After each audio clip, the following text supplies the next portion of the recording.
তুমি যদি ভেবে থাকো আমাকে বিয়ে করছো জন্য আমার উপরে অধিকার খাটাবে, আবার পরীক্ষায় ভালো নাম্বার করবে, তাহলে জীবনের বড় ভুল করবে। আমি তোমাকে একদম স্বামী হিসেবে মানতে পারছি না। তুমি আমার স্টুডেন্ট হয়ে গেছো, সেখানে তোমাকে আমি স্বামী হিসেবে কিভাবে মেনে নিব? আমাকে কি আপনার বাচ্চা লাগে নাকি? আর আমি অলরেডি ভালো স্টুডেন্ট, আমার কারো সাহায্য লাগে না। আমি নিজের যোগ্যতায় A+ পেয়েছি, বুঝতে পারছেন? আর আপনাকে কে বলছে আমাকে স্বামী হিসেবে মেনে নিতে? সরেন, ঘুমাতে দেন। আয়ান কথাটা বলে নদীর শাড়ির আঁচল সরিয়ে দিয়ে শুয়ে পড়ল। নদী আয়নের দিকে তাকিয়ে ফুঁসতে লাগলো। নদী মুখ ভেঙচি দিয়ে ঘুরে শুয়ে পড়ল। আয়ান নদীর দিকে ঘুরে নদীর পিঠের দিকে তাকিয়ে ভাবতে লাগলো। পোকা নিয়ে এসে পিঠের ভিতরে ছেড়ে দিলে কেমন হবে? খুব দেমাগ দেখাই বেআইন করতে। বেশি ভাব নিলে ভাব ভেঙে দিব। এতদিন আপুর জন্য কিছু বলি নাই, এখন কিছু বললে খবর আছে। ওয়েট, আরামে ঘুমানো বের করছি। আয়ন ইচ্ছে করে নদীকে পিছন থেকে জড়িয়ে ধরল। নদী চমকে উঠল সামনের দিকে ঘুরতে। আয়ান নদীর বুকে মাথা দিয়ে ঘুমানোর ভান করতে লাগলো। নদী আয়ানকে সরিয়ে দেওয়ার চেষ্টা করতে লাগলো। আয়ান একটু নড়ে আরো শক্ত করে জড়িয়ে ধরল। নদী রেগে বলল, তুমি কি জেগে আছো নাকি? ইচ্ছে করে আমাকে জড়িয়ে ধরছো নাকি? আয়ান, ছাড়ো বলছি। আয়ান কিছু না বলে চুপচাপ ঘুমানোর ভান করতে করতে ঘুমিয়ে গেল। নদী ভাবতে লাগলো। ঘুমিয়ে মনে হয় গেছে। উফ। নদী আয়নকে আর না সরিয়ে দিয়ে ওর হাতের উপরে হাত রেখে ঘুমিয়ে গেল। সকালে আয়নের ঘুম ভাঙলে দেখে নদী ওর বুকে মাথা দিয়ে ঘুমিয়ে আছে। আয়ন ভাবতে লাগলো, কাজটা হইল কি? আমি তো ওনার বুকের উপরে ঘুমিয়ে গেছিলাম, এই আবার আমার উপরে কখন ঘুমালো? আয়ন নদীর কোমরের দিকে চোখ গেলে আয়ন আস্তে আস্তে নদীর কোমরের উপর হাত দিয়ে সুড়সুড়ি দিতে লাগলো। নদীর ঘুমের ঘরে চুলকাতে লাগলো। আয়ন মিটিমিটি করে হাসতে লাগলো। আয়ন আবার দিতে যাবে, সাথে নদী বিরক্ত হয়ে উঠে পড়ল। দেখে আয়ন ঘুমিয়ে আছে। আয়নকে জড়িয়ে ধরে শুয়ে আছে। নদী আস্তে আস্তে আয়নের হাত সরিয়ে দিয়ে খাট থেকে উঠে পড়ল। নদী আলমারির কাছে গিয়ে শাড়ি বের করে ওয়াশরুমে চলে গেল। আয়ন এক চোখ খুলে দেখে নদী নাই। আয়ন লাফ দিয়ে উঠে ভাবতে লাগলো, উফ, ওই বেডা বিয়ে করে নিয়ে যাওয়া বাদ দিয়ে গার্লফ্রেন্ড নিয়ে পালাইলো, আর ওর হবু বউ আমার কপালে চলে আসলো।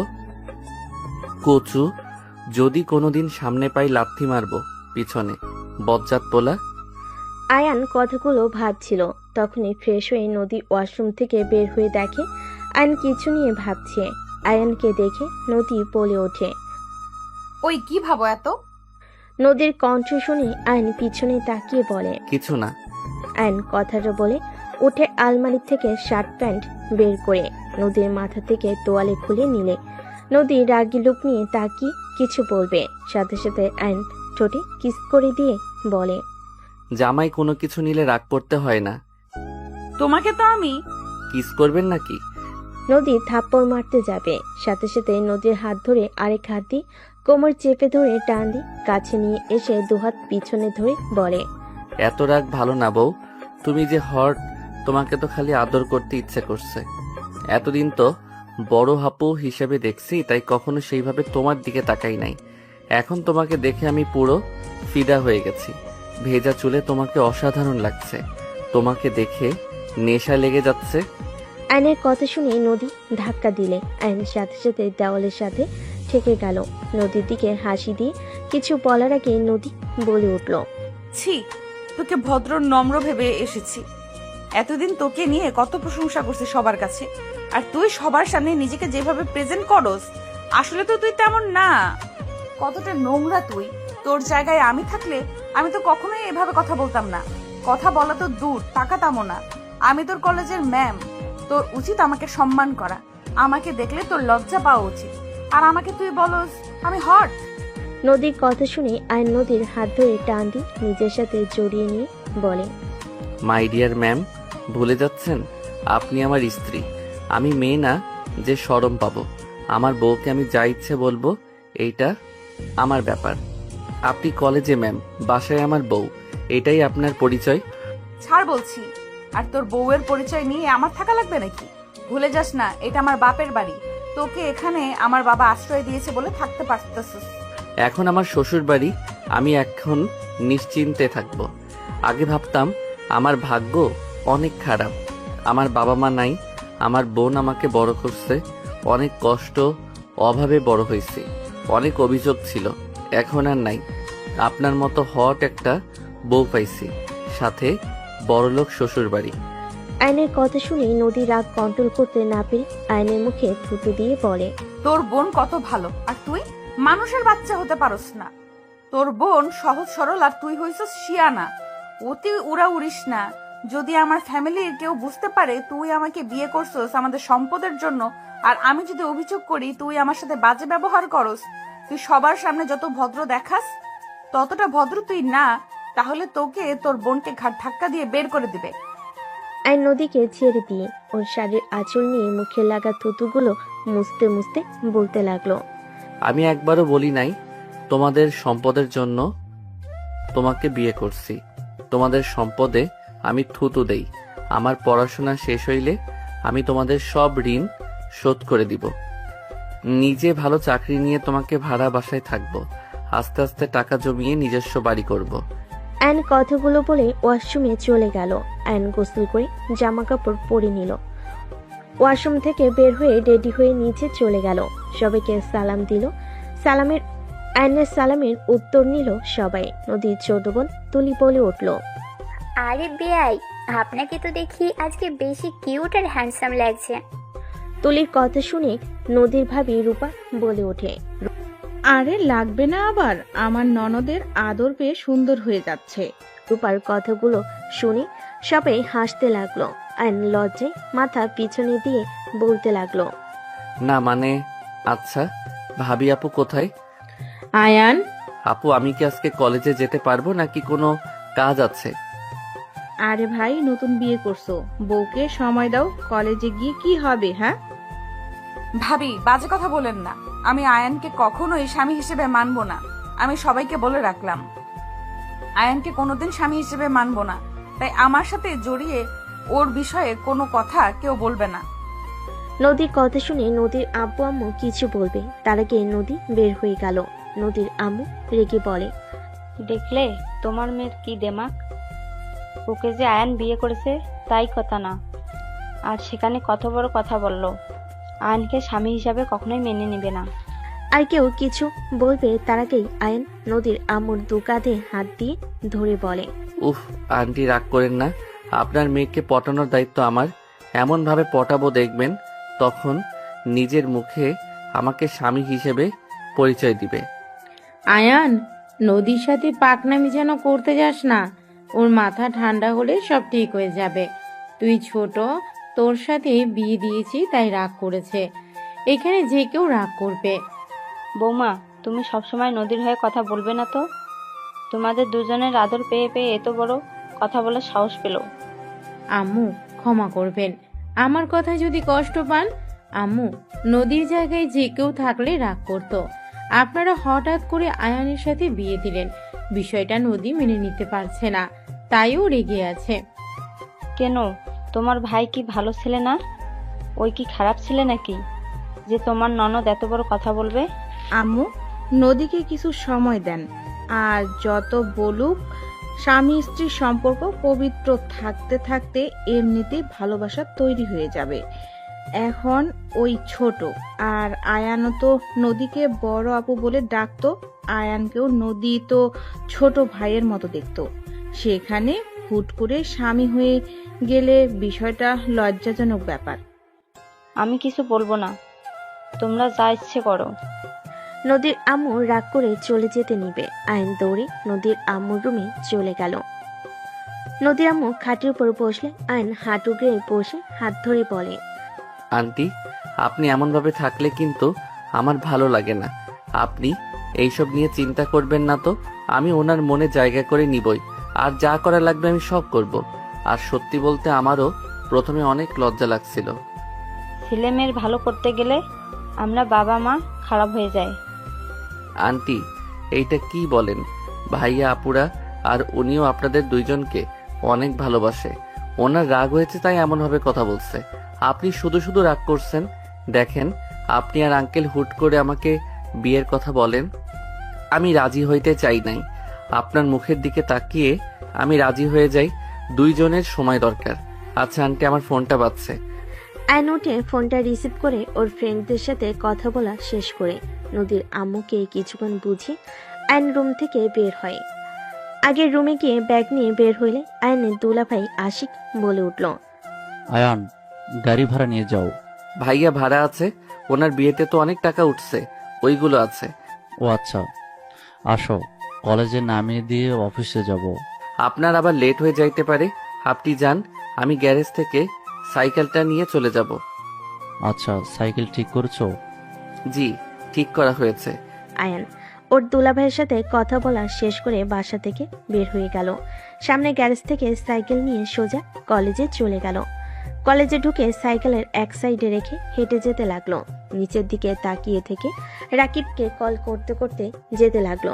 হঠাৎ কারোর সাথে ধাক্কা খেয়ে ফোন পড়ে যেতে নিবে, সাথে সাথে ক্যাচ ধরে ফেললো।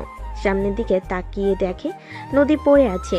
আইন কিছু বলারকেই কিছু স্টুডেন্ট দৌড়ে এসেছে। 3টা মেয়ে নদীকে ধরে তুললো।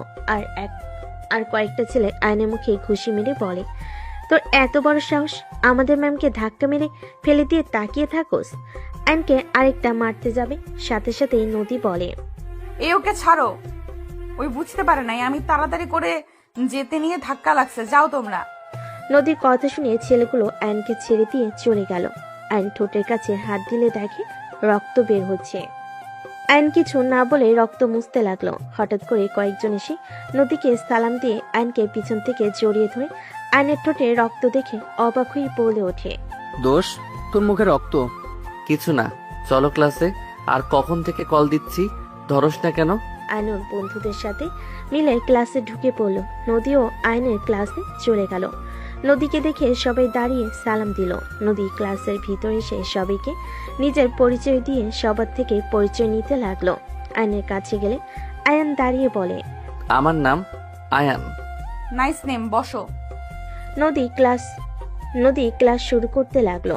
আয়ন নদীকে মুগ্ধ নয়নে তাকিয়ে থেকে দেখতে লাগলো। নদী মাঝে মাঝে আয়নের দিকে তাকালে আয়নের চোখে চোখ পড়তেই নদী চোখ সরিয়ে নিয়ে ক্লাস করতে লাগলো। নদী ক্লাস শেষ হইলে চলে গেল।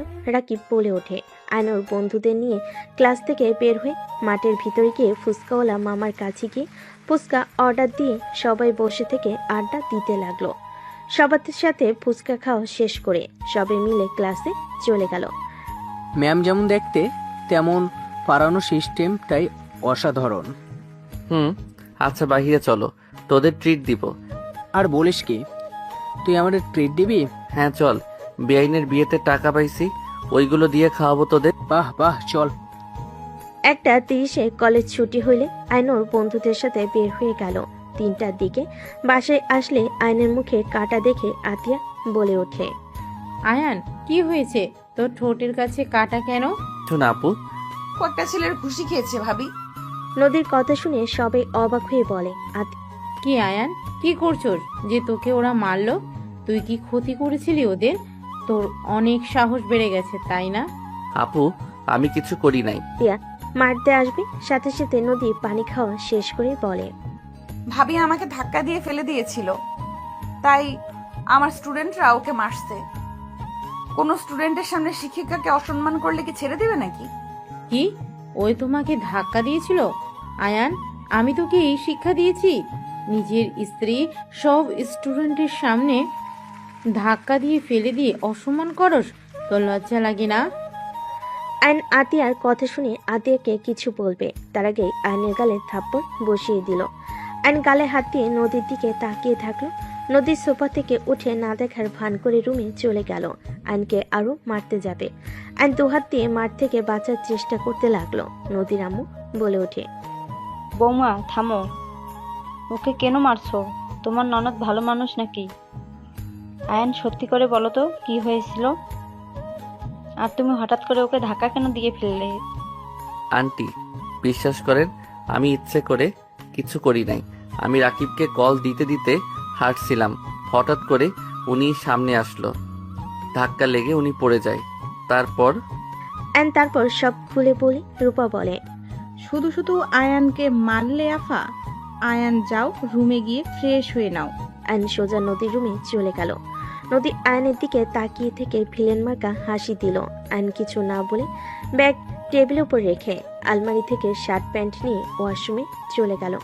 গোসল করে বের হলে শার্ট প্যান্ট বারান্দায় মেলে দিল।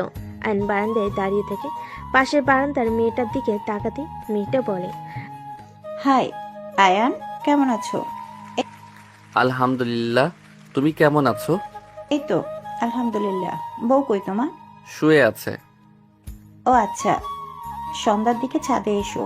আইন মেয়েটাকে কিছু বলবে তার আগে নদী পিছনে দাঁড়িয়ে রাইসার দিকে রাগের লোক নিয়ে তাকাতে রাইসা চলে যেতে নিলে আয়ান বলে, ওই এখন চলে যাচ্ছ কেন?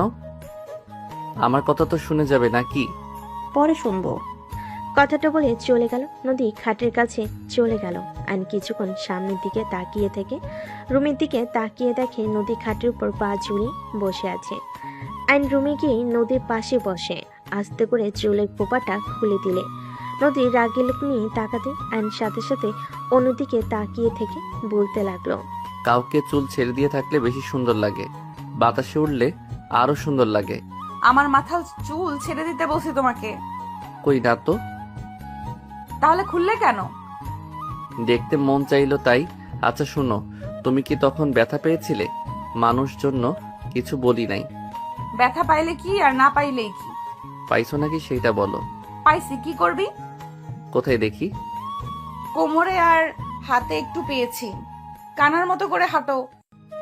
আইন নদীর হাত নিয়ে দেখতে লাগলো। আইনের কাছ থেকে হাত নিয়ে বলে, ছাড়ো। দেখি হাতটা কোথায় পাইছো, দেখা তো যাচ্ছে না। ছাড়ো বলছি। তোমার দেখতে হবে না। দেখাবে নাকি জোর করে কিস করব?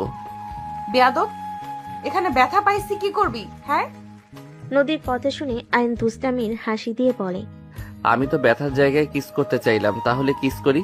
আইন নদীর বুকের দিকে যেতে যাবে আইনের মুখ ধরে বলতে লাগলো, আমি রেগে বলছি, একদম কাছে আসবে না, মারবো কিন্তু। রেগে বসে কেউ রোমান্স করার জন্য বুকের দিকে দেখায় নাকি? নিশ্চয়ই তোমার আমার ভালোবাসা পেতে ইচ্ছা করছে, এত লজ্জা পাও না? নদী আইনের মাথা সরিয়ে দিয়ে লাফ দিয়ে উঠে দৌড়ে রুম থেকে বের হয়ে গেল। আইন খিলখিল করে হাসতে হাসতে খাটের উপরে গড়াগড়ি খেতে লাগলো। নদী পিছিয়ে এসে দরজার আড়াল থেকে আয়নের হাসি দেখে নিজের অজান্তে মুখে হাসি ফুটে উঠল। আয়নের ফোন বেজে উঠলে আয়ন কলটা রিসিভ করলো। আসসালামু আলাইকুম। কে? আমি। ও আমার নাম্বার কোথায় পেলেন? আয়ান, বাসে ফিরে আয় বাবা, আর কত আমাদের শাস্তি দিবি? বাই। আয়ন কল কেটে দিল। আয়নের ফোন বাজতে লাগলো। আয়ন ফোন বন্ধ করে রেখে রুম থেকে বের হয়ে গেল। আয়ন নিচে গেলে তুলি বলে ওঠে, আয়ান, একটু বের হব, তুমি কি আমাকে নিয়ে যাবে? কোথায় যাবে? প্রতিদিন যেখানে যাই সেখানেই। ও আচ্ছা। প্রতিদিন তুই কোথায় যাস রে? ওনার ফ্রেন্ডদের সাথে আড্ডা দিতে যাই। ও তা তুলি, তুই একা যা, প্রতিদিন ওকে নেওয়া কি দরকার? আয়ান গেলে বান্ধবীরা ফ্রিতে খাওয়াই।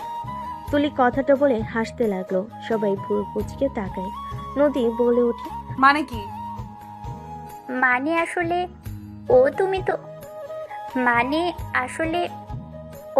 তুমি তো আয়ানকে স্বামী হিসেবে মানোই না, তাই তোমাকে বলে কিছু হবে না। আয়ানকে নিয়ে গেলে আমার ফ্রেন্ডরা আয়ানের প্রেমে হাবুডুবু খাচ্ছে। আয়ান ওদের সাথে কথা বললে ওরা ফিদা। এদিকে আমি যা ইচ্ছে অর্ডার দিই খেতে থাকি, সব বিল ওরা দেয়। ঘোরা থেকে শুরু করে সব ওরা পেমেন্ট করে। আমি আর আয়ান শুধু খাই, ঘুরি ফ্রিতে। তুলি কথাটা বলে হাসতে লাগলো। সবাই শুনে অবাক হয়ে তাকিয়ে আছে। নদী ঠাস করে তুলির গালে থাপ্পড় মেরে দিল, আর আতিয়া আয়নের গালে থাপ্পড় মেরে দিল। আইন তুলি দুজনের দিকে তাকিয়ে অসহায় চোখে তাকালে আতিয়া বলে ওঠে, মেয়েদের মন নিয়ে খেলা করতে খুব ভালো লাগে তোর, তাই না? সামান্য কিছু টাকার জন্য তুই ওই মেয়েগুলোর সাথে ফ্ল্যাট করস? তোর কোনো ধারণা আছে? আপু আমি কি করলাম? আয়নের গালে আরেকটা থাপ্পড় মেরে বলে, যখন ওই মেয়েগুলো জানতে পারবে তুই ওদের সাথে মজার ছলে এইসব করেছিস, কেমন লাগবে ওদের? কোনো ধারণা আছে তোর? তুলির কথা শুনে নদীর আম্মু অবাক হয়ে বলে, তুই কি করস? মানে তুই জানোস না নিজের রক্তের পরিচয় দিচ্ছিস নাকি? যদি রক্তের পরিচয় দেস তাহলে দরজা খোলা আছে, বের হয়ে যা। ভাবি এসব কি বলছেন? তুই চুপ কর। তুই এত খারাপ, তোকে কি আব্বু টাকা দেয় না? অন্যের টাকায় খাওয়া ঘোরার জন্য দুজন মিলে ওই মেয়েদের সাথে এমন করতে লজ্জা লাগে না?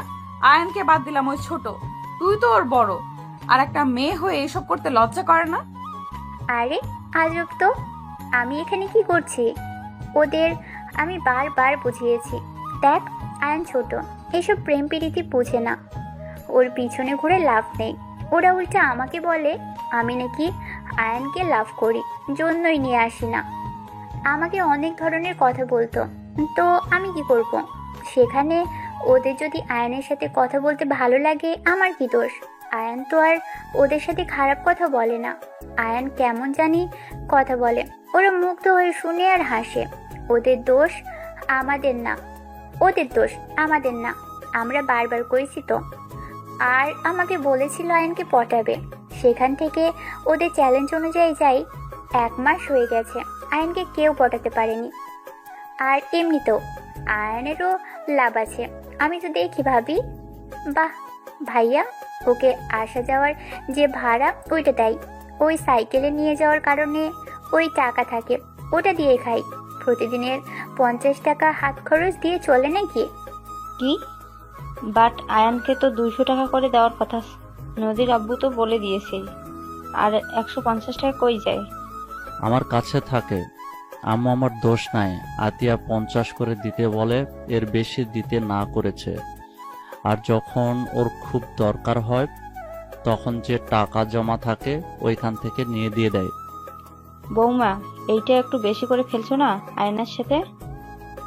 আতিয়াকে কিছু বলার সুযোগ না দিয়ে উঠে দাঁড়িয়ে পড়ল। আপু, আমি আমার রক্ত পরিচয় দিচ্ছি, তুমি আমাকে এটা বলতে পারলে? ওকে ঠিক আছে, দরজা তো খোলা তাই না? চলে যাচ্ছি, তুমি থাকো। আজ থেকে আমার দায়িত্ব তোমাকে নিতে হবে না। ধন্যবাদ আমাকে 8 বছর লালন পালন করার জন্য। এই ঋণ আমি হয়তো শোধ করতে পারবো না, বাট ভাই হয়ে আমার কর্তব্য আমি পালন করার চেষ্টা করব। আয়ন চোখের পানি গড়িয়ে পড়তে আয়ন মুছে চলে যেতে লাগলো। আশিক নদীর আব্বু রূপা আয়নকে আটকানোর জন্য হাত ধরে আতিয়া বলে ওঠে, আম্মু, রূপা আশিক ছেড়ে দাও, বড় হয়ে গেছে, আমাকে ছাড়া সে অনেক কিছু করতে শিখে গেছে, চলে যেতে দেন। আর নদী ও আয়ানকে স্বামী হিসেবে মানে না, তাই কোনো চিন্তার বিষয় নেই যে ওই চলে গেছে নদী কষ্ট পাবে। বাহ, এইটা হবে। যা চলে। আয়ান, দাঁড়িয়ে আছোস কেন? আতিয়া পাগল হয়ে গেছো নাকি? ওই একা কোথায় যাবে? আর তুমি ওকে ছাড়া থাকতে পারবে নাকি? এই দুনিয়াতে আমরা সারা, তোমাদের কোনো আত্মীয় আছে নাকি? কোথায় থাকবে ওই ভালো জানে, না হলে এত বছর কিছু না, আজ বলে বের হয়ে যাবে। বাহ, বড় হয়ে গেছে তো, যেতে দাও। বৌমা, বেশি বোঝা ঠিক না। আতিয়া আয়নের দিকে ধমকের সুরে বলে, তোকে যেতে বলেছি না? যা, বের হ। দাঁড়িয়ে আমার দিকে কি দেখোস? যা, ভাবতেছ সম্পূর্ণ ভুল, তোকে ছাড়া ভালোই থাকবো, বের হ। আশিকের হাত সরিয়ে দিয়ে বের হয়ে গেল। আশিক দৌড়ে আয়নের পিছন যেতে লাগলো। আয়ন কোনো কথা না শুনে বের হয়ে গেল। আতিয়ার চোখের পানিগুলো টলমল করতে লাগলো। রূপা আতিয়ার দিকে তাকিয়ে বলে, বের হয়ে যেতে বলে এখন কাঁদছো কেন? শুধু শুধু ওকে বের করে দিলে। ভাবি, আপনি এমনটা করে ঠিক করলেন না। আয়ন এসব করতে চায় নাই, আমি জোর করেছিলাম। আতিয়া কারো কোনো কথা না শুনে দৌড়ে চলে গেল রুমে। এদিকে আয়ন সিএনজিতে উঠে চলে গেল।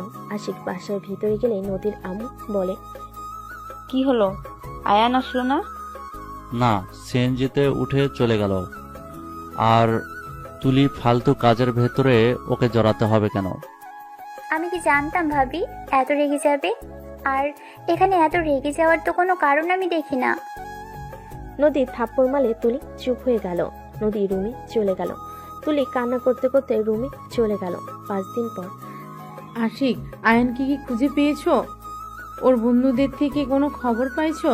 5 দিন পর আতিয়াকে এত উতলা দেখে সবাই অবাক হয়ে তাকালো। আশিক অবাক হয়ে বলল, আয়ানের খবর শুনে কি করবে? ওকে পাইলে কি আর না পাইলে কি? তুমি তো 5 দিন ওর নাম শুনতে চাইলে না, আজ আবার কি হলো যে ওর খোঁজ চাচ্ছ? আশিক, ওই আমার ভাই। আমি রাগ করেছিলাম। আমি রাগের বশে একটা কথা বলে দিয়েছি, তাই বলে ও বাসা থেকে বের হয়ে যাওয়ার কথা বলবে? আমি কি আমার ভাইকে শাসনও করতে পারবো না নাকি? শোনো, আমাদেরও ভাই বোন আছে। আমার আম্মুও কোনোদিন তোমার মতো করে শাসন করে নাই। আমার আম্মু আব্বু কি কম রাগী নাকি? তুমি আয়ানকে যে পরিমাণ শাসনে রাখতে, তারপরও কোনোদিন তোমার মুখের উপরে কিছু বলে নাই। ওকে যেভাবে বলো সেইভাবে চলে। ওই ছোট মানুষ তুলির সাথে মিলে একটু মজা করছে, তাতে তুমি ওকে থাপ্পড় মারলে, বের হয়ে যেতে বললে। আমি বুঝলাম না, আমাদের ফ্যামিলি কোনো সমস্যা নাই আয়ানকে নিয়ে, তুমি এত রাগ শাসন কেন করো? তুমি বুঝবে না, অল্পতে খুশি থাকা ভালো, যেটা আমার ভাইকে আমি শিখিয়েছি। হ্যাঁ, আমি মানছি রাগের বশে আমি ওকে বকা দিয়েছি। ওর বোঝা উচিত ছিল আমি ওর ভালোর জন্য ওকে বকাগুলো দিয়েছি। ওই ছোট আর কত সহ্য করবে? এইটাই শাসন বলে না আতিয়া, পাগলামি বলে। আমার ছেলে মেয়েকে তুমি এত শাসন করতে পারবে না। ওরা বাসায় আসলে একদম ওদের উপরে এত শাসন চালাতে যাবে না, বলে দিলাম। Ashiq, just set up. Ashiq, বৌমার সাথে ঝগড়া করিস না। তুই কি আয়ানের খোঁজ পেয়েছোস? নদী, ওই কি কলেজে আসে না? না, আমি খুঁজেছি, ওকে পাই নাই। ওর ফ্রেন্ডদের জিজ্ঞেস করলে বলে কিছু জানে না। ও সম্পর্কে বেশি ঘাটলে নানা ধরনের প্রশ্ন করবে, তাই আর কিছু বলি নাই। ওর ফ্রেন্ডদের তুমি চেনো নদী? বাট বাসা কই তা জানি না। মনে হয় বস্তির ওইদিকে হবে। ওদের ওইদিকে কয়েকবার যেতে দেখেছি। উফ, কেন যে রাগ দেখাতে গেলাম, ফোনটাও নেয় নাই। আতিয়া কান্না করতে লাগলো। রূপা আতিয়াকে ধরে হঠাৎ করে আতিয়ার কল বেজে উঠলো। আয়নের ফোন দেখে কল এসেছে। আতিয়া তাড়াতাড়ি ফোনটা রিসিভ করলো।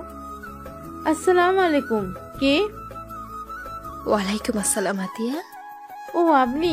দেখেন, আয়ানকে আপনারা যদি নিয়ে যেয়ে থাকেন তাহলে আমার ভাইকে ফিরিয়ে দেন। আমার ভাইকে ছাড়া আমি থাকতে পারবো না। আমার ভাইকে ফিরিয়ে দেন। আতিয়া, এসব কি বলছো? আয়ান তোমার কাছে নাই? আপনি এমন অবাক হচ্ছেন, আপনারা ওকে নিয়ে গেছেন। আতিয়া, এসব কি বলো? আয়ানকে আমরা নিয়ে আসি নাই। আমরা তো লন্ডন, আমরা কিভাবে নিয়ে আসবো? আয়ানকে নিয়ে যাওয়ার জন্য এসেছিলাম, আয়ান আসে নাই। তোমার সাথে কথা বলারও সুযোগ দেয় নাই। সত্যি আপনারা ওকে নেন নাই? তুমি নাম্বারটা দেখো। আতিয়া নাম্বারের দিকে তাকিয়ে দেখে বাহিরের দেশের নাম্বার। আতিয়া কান্না করতে করতে বলে, ওকে রাখছি। আয়ান কোথায়? ওর কি হয়েছে? তুমি ঠিক আছো আতিয়া? আয়ানের সাথে কিছু হয়েছে তোমার? আতিয়া, কথা বলো। আতিয়া ফুপিয়ে ফুপিয়ে কান্না করতে করতে বলে, জানি না, আমার উপরে রাগ করে বের হয়ে গেছে। আজ 5 দিন ওর কোনো খোঁজ খবর নেই। আতিয়ার কথা শুনে আয়নের আম্মু থমকে গেল। আয়নের আম্মু বলে, কি বলছো? আমি সেই দিন কথা বললাম, ওই আমার ফোন কেটে দিয়ে ফোন বন্ধ করে দিয়েছিল। ওর বন্ধুদের সাথে যোগাযোগ করো, আমি মানুষ লাগিয়ে দিচ্ছি, তুমি কান্না করো না। আপনার সাহায্য আমার লাগবে না। আমি আমার ভাইকে একা খুঁজে নিয়ে আসবো। আর আপনি আমার ভাইকে কেন কল দেন? আপনাকে কতবার বলেছি আমার ভাই আমার সাথে যোগাযোগ রাখার চেষ্টা করবেন না। আতিয়া, কেন এমন করছো? আমাদের কি ক্ষমা করা যায় না? আজ 9 বছর হয়ে গেল তোমরা দুইজন আমাদের থেকে দূরে। আমরা তো তোমার বাবা মা, কেন এমন করছো? তোমার আব্বুর ভুলের জন্য শেষ তো শাস্তি পেয়েছে। চুপ করেন, আপনাদের কথা আমি শুনতে চাই না। আমার ভাইকে আমি ফিরিয়ে নিয়ে আসবো। আমি আমার ভাইয়ের উপর আপনার হাজবেন্ডের আর আপনার বড় ছেলের ছোঁয়াও পড়তে দিব না। Just hate you. আয়নের আম্মুকে কিছু বলতে না দিয়ে কল কেটে দিয়ে রাগে বসে ফোন আছাড় দিয়ে ভেঙে ফেললো। আতিয়ার এমন রাগ দেখে সবাই চমকে গেল। আতিয়া ওর ফোন বের করে একজনকে কল দিয়ে বলল, আসসালামু আলাইকুম, আমি আতিয়া। ওয়ালাইকুম আসসালাম। চাচু, তুমি কোথায়? আমি যেখানে থাকার সেখানে আছি। আপনি আমাকে সাহায্য করতে পারবেন? কি হয়েছে চাচু, কান্না করছো কেন? আমি আয়ানের পিক আপনাকে দিচ্ছি। 2 ঘন্টার ভিতরে ওকে খুঁজে বের করে দিবেন। কি হয়েছে আয়নের? আমার সাথে ঝামেলা হয়েছিল, রাগ করে চলে গেছে। 5 দিন ধরে ওর কোনো খোঁজ পাচ্ছি না। আমার যতটা ধারণা ও এই এলাকায় আছে, ওর কাছে বেশি টাকা নাই যে বাইরে যাবে। ঠিক আছে, কান্না করো না, আমি দেখছি। আতিয়া কথাগুলো বলে ফোন কেটে দিল। আয়নের পিক পাঠিয়ে দিল। আতিয়া নিচ থেকে সিম ভেঙে ফেল। আশিক বলে ওঠে, কাকে বললে যে 2 ঘন্টার ভেতর আয়ানকে বের করে দেবে? এইটা কিভাবে সম্ভব? আমরা 5 দিন ধরে খুঁজে যাচ্ছি, পাচ্ছি না। আর আয়ানের ফোনের সিম ভেঙে কেন ফেললে? এই সিম ফোনের কোনো দরকার নেই, আর যাকে বলেছি তার উপরে আমার বিশ্বাস আছে।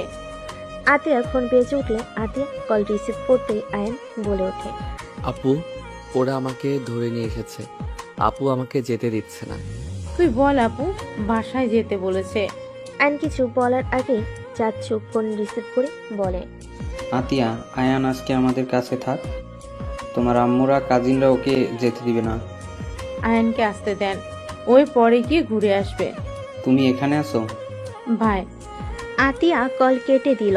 আয়নের ফোনগুলো সিম সব টুকরো টুকরো তুলে ডাস্টবিনে ফেলে দিয়ে রান্নাঘরে চলে গেল।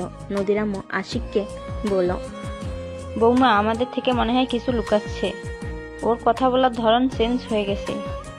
2 ঘন্টার ভিতরে একটা মানুষকে কিভাবে খুঁজে বের করবে? আমিও বুঝতে পারছি না, এমন সরল নরম কণ্ঠে মানুষ কিভাবে এভাবে কথা বলতে পারে। রাগের চটে ফোন ভেঙে ফেললো। সবাই টুকটাক কথা বলতে লাগলো। 3 ঘন্টা পর কলিং বেল বাজার শব্দ হলো। কাজের লোক দরজা খুলতে চলে গেল। আইন ভিতরে ঢুকলো। সবাই অবাক হয়ে গেল। আতিয়ার সামনে কাপা কাপা কণ্ঠে পড়ল, আই এম সরি। লাস্টে 37 কার নাম্বার?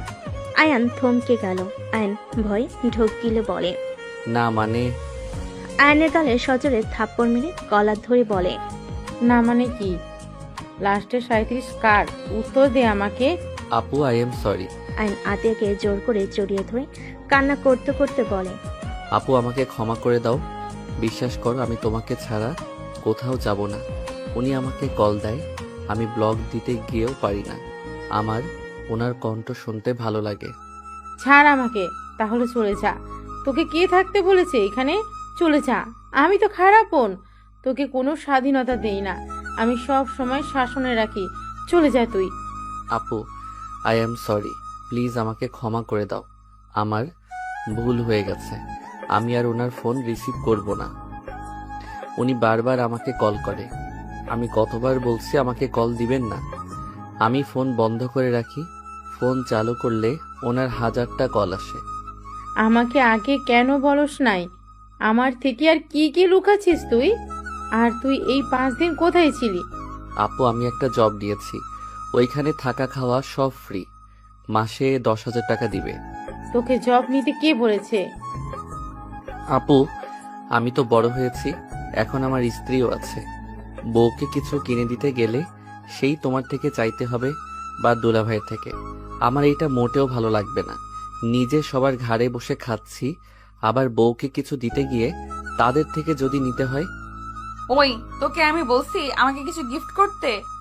ওই তোর বয়স কত? এত পাকনামি তোকে কে করতে বলছে? ফাজলামি করস তুই, তাই না?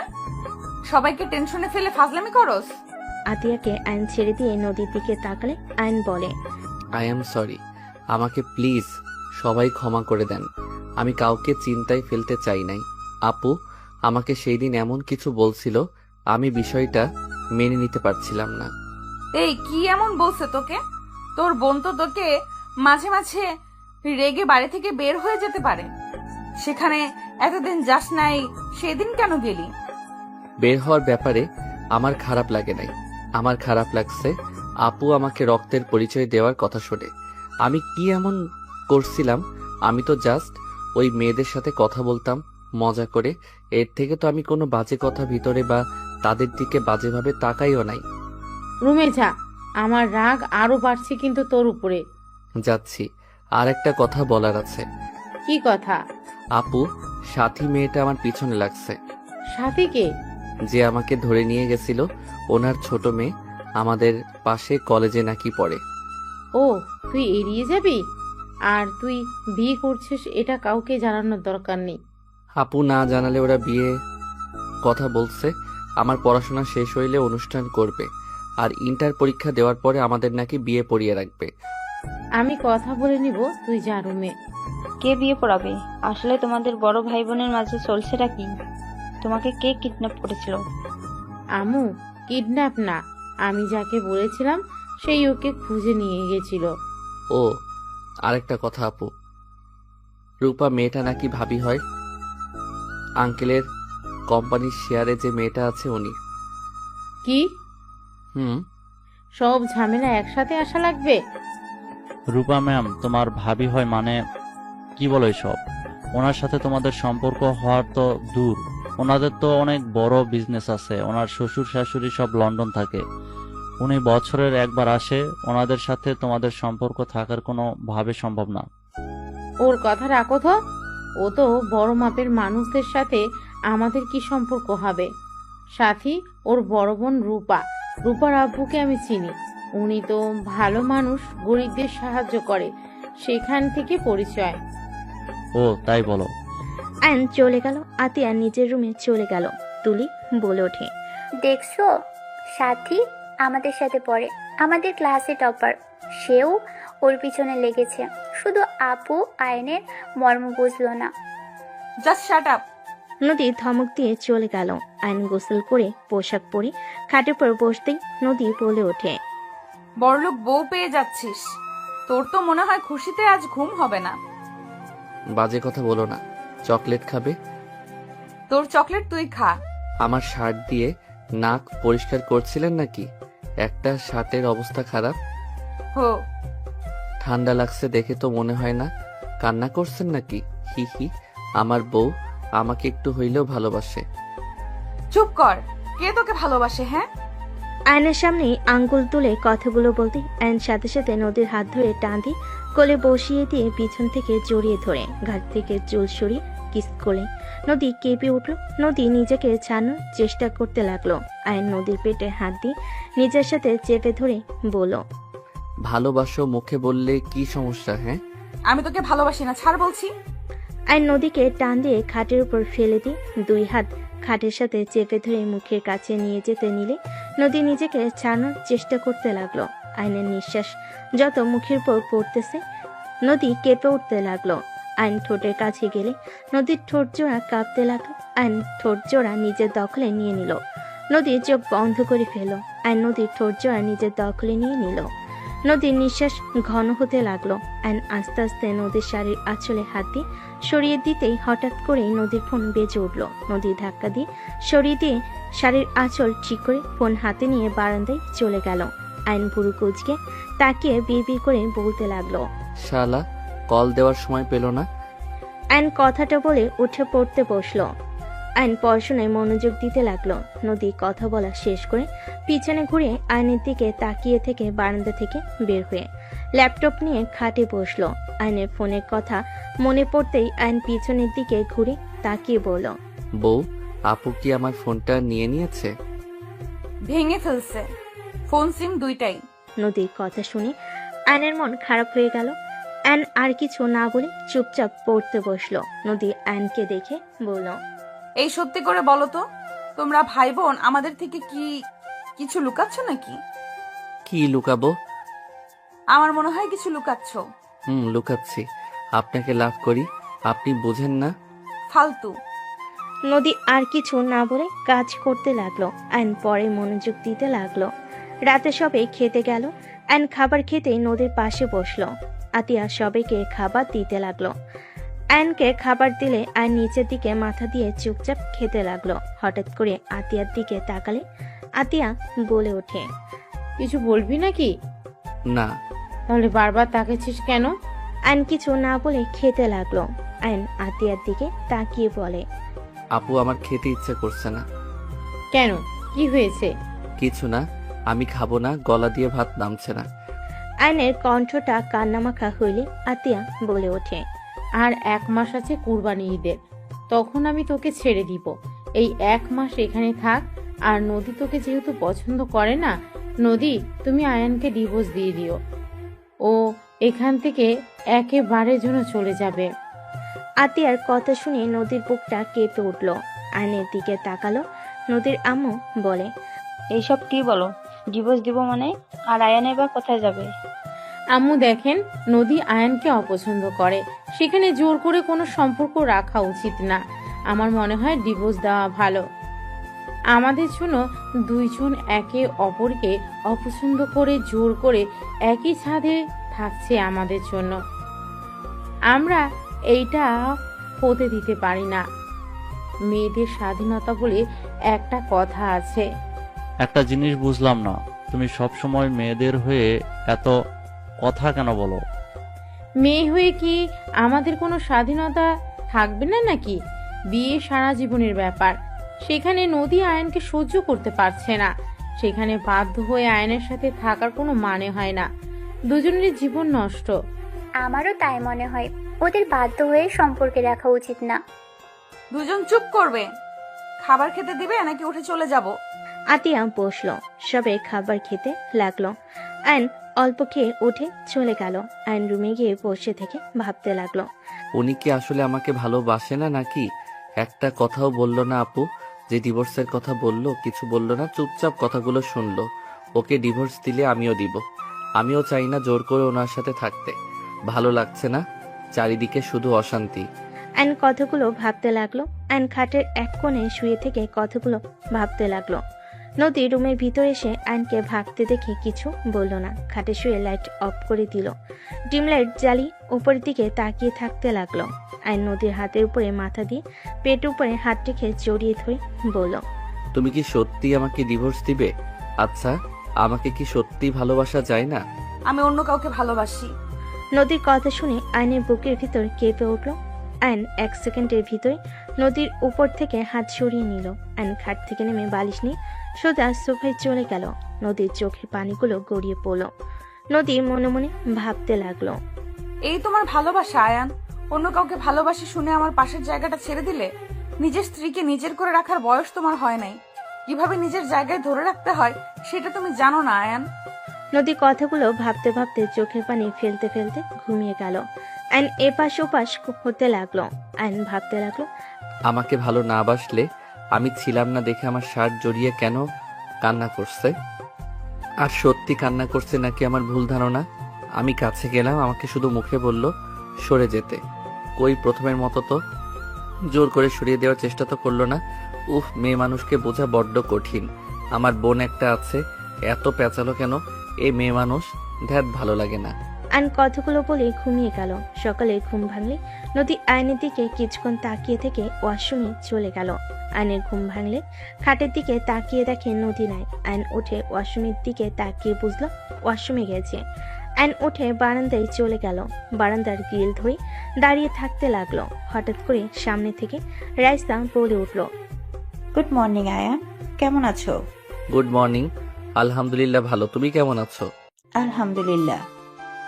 কাকির থেকে শুনলাম তুমি নাকি রাগ করে বের হয়ে গেছিলে। ওই আর কি।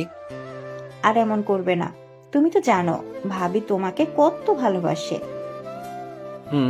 যাই হোক, তোমার বাসার সবাই কেমন আছে? আলহামদুলিল্লাহ। তা বাসায় আসো, ঘুরে যাও। আম্মু আব্বু তোমার কথা জিজ্ঞেস করে। ছেলেটা কোথায়, রাগ করে গেল? যাবো এক সময়, কলেজে যেতে হবে। ওকে যাও। রাইসা চলে গেলে আয়ন পিছনে ঘুরে তাকালে দেখে নদী তাকিয়ে আছে। আয়ন কিছু না বলে নিচের দিকে তাকিয়ে আলমারির কাছে গিয়ে শার্ট প্যান্ট নিয়ে ওয়াশরুমে চলে গেল। ফ্রেশ হয়ে পোশাক চেঞ্জ করে আয়ন বের হইল। ব্যাগ কাঁধে নিয়ে নিচে চলে গেল। আয়ন একজনকে দেখে অবাক হয়ে গেল। আয়ন বলে উঠল, খালা। আয়নের কণ্ঠ শুনে পিছনের দিকে মহিলাটা তাকাতেই আয়নকে বলল, কি বাবা তুমি আমাকে চেনো? MKH। আয়নের কথা শুনে রহিমা খালা অবাক হয়ে গেল। রহিমা খালা কাঁপা কাঁপা কণ্ঠে বলে উঠল, আয়ান। আয়ন দৌড়ে গিয়ে রহিমা খালাকে জড়িয়ে ধরল। সবাই অবাক হয়ে তাকিয়ে থাকতে লাগলো। আতিয়া রান্নাঘর থেকে বের হলে চমকে গেল। আয়নকে রহিমা খালা সারা মুখে চুমু দিতে লাগলো আর কান্না করতে করতে বলে, আয়ান আপু তুমি এখানে আছো? বড় মামুনি কোথায়? আপু। আয়নের কথা শুনে রহিমা খালা পিছনে ঘুরে তাকাতেই আতিয়াকে দেখে বলে, মামুনি কেমন আছেন? ভালো, আপনি কেমন আছেন? আজ আমি অনেক খুশি তোমাদের দেখা পেয়ে। আয়ান বাবা কত বড় হয়ে গেছে, আমি তো চিনতেই পারি নাই। আমার বুক পর্যন্ত ছিল, আর এখন কত বড় হয়ে গেছে আমি চিনতেই পারি নাই। হি হি হি। MKH, তুমি কিন্তু আমার ছোট হয়ে গেছো। আমাকে সম্মান করবে। আমি তোমার আব্বু হয়ে গেছি। আয়নের কথা শুনে রহিমা খালা ফিক করে হেসে বলে, একদম, আপনি আমার আব্বু হয়ে গেছেন। মামুনি, আপনি দয়া করে বাবুকে নিয়ে চলেন, আমি ওনাদের খবর দেই। খালা, দয়া করে এখানে কোনো ধরনের কথা তুলেন না। আয়ান, কলেজে যাচ্ছিস না? রহিমা, তুই ওদের দুজনকে চিনোস? রহিমা খালা কিছু বলবে তার আগে আতিয়া বলে, আম্মু, ওনার সাথে আগে পরিচয় ছিল, ওনার সাথে থাকা হয়েছিল, ওনার বাসায় কাজ করতাম তো। ও আচ্ছা। মামুনি, কি বলেন এসব? ঠিক বলছি খালা। কিরে, যাস না কেন? যাব না আজকে। যেতে বলছি, যা। আয়ন আর কিছু না বলে চলে গেল। রহিমা খালা আতিয়াকে বলে, মামুনি, বেয়াদবি মাফ করবেন, আপনি আয়ন বাবু এখানেই থাকেন, আমি ওনাদের জানিয়ে দিই, ওনারা আপনাদের ছাড়া ভালো নেই। কে ভালো নাই রে? আপা, তুমি কিছু জানো না ওরা কারা? খালা প্লিজ চুপ করবেন। রহিমা খালা আর কিছু বলল না। এদিকে আয়ন কলেজে চলে গেল। কলেজ ছুটি হলে আয়ন রাকিবকে বলল, এই যে মেয়েটা আসছে, তুই ওই মেয়েটাকে পটিয়ে নিবি। যদি নিস তাহলে তোর লাইফ সুন্দরভাবে কাটবে। কে ও? এখানে নাম করা বিজনেসম্যানের ভাতিজি। বলিস কি, রায়হান চৌধুরীর ভাতিজি? হ্যাঁ, থাক, আমি যাই। আয়নের সাথে কিছু বলার আগে সাইকেল নিয়ে জোরে চালিয়ে চলে গেল। নদীকে দাঁড়িয়ে থাকতে দেখে আয়ন সামনে গিয়ে বলে, সাইকেলে যাবেন নাকি? নদী কিছু না বলে পাশে রিকশায় উঠে পড়ল। আয়ন আর কিছু না বলে ওর পিছন পিছন যেতে লাগলো। বাসে গেলে নদী সোজা রুমে চলে গেল। আয়নও রুমে চলে গেল। নদী ফ্রেশ হয়ে নিচে চলে গেলে আয়ন ফ্রেশ হতে চলে গেল। ফ্রেশ হয়ে নিচে গেলে আয়ন আতিয়াকে বলল, আপু, আমি একটু বাইরে যাব। MKH, তুমি কতদিন আছো? আছি, আজকে এই দিনটাই। MKH মানে কি? নদীর কথা শুনে আয়ন কিছু না বলে চলে গেল। রহিমা খালা হেসে বলে, MKH মানে মিষ্টি খালা। এই আমাকে ছোটবেলা থেকে এটাই বলে ডাকে। ও আচ্ছা। হঠাৎ করে আয়ন দৌড়ে বাসার ভিতর ঢুকলো। সবাই ভ্রু কুচকে তাকলে আয়ন আতিয়াকে বলল, MKH, আপনি এটা কি করলেন? আপু তো এখন রেগে যাবে। মানে? আপু। আয়নের কথা শুনে সবাই দরজার দিকে তাকাতে থমকে গেল। সবাই ঢোক গিলতে লাগলো। নদীর আব্বু আম্মু দৌড়ে গিয়ে বলতে লাগলো, ম্যাম স্যার, আমাদের এই গরিবের ঘরে আপনারা প্লিজ ভিতরে এসে বসেন।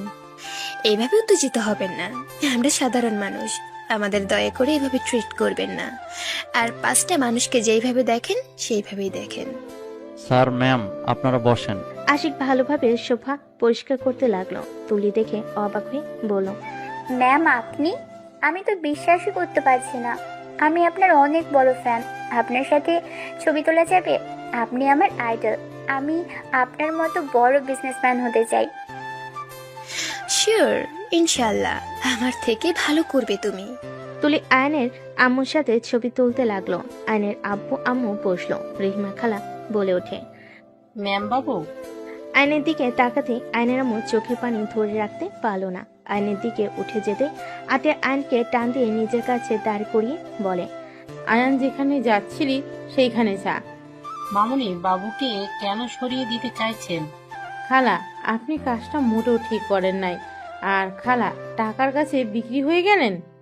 মামুনি, প্লিজ আমাকে মামুনি বলবেন না। বৌমা, আমার বোনের সাথে এরকম ব্যবহার করছো? যাও ওনাদের জন্য শরবত বানিয়ে নিয়ে আসো, গরমের সময়। আতিয়া চলে গেল আয়নের আব্বু আম্মুর জন্য শরবত বানিয়ে নিয়ে আসতে।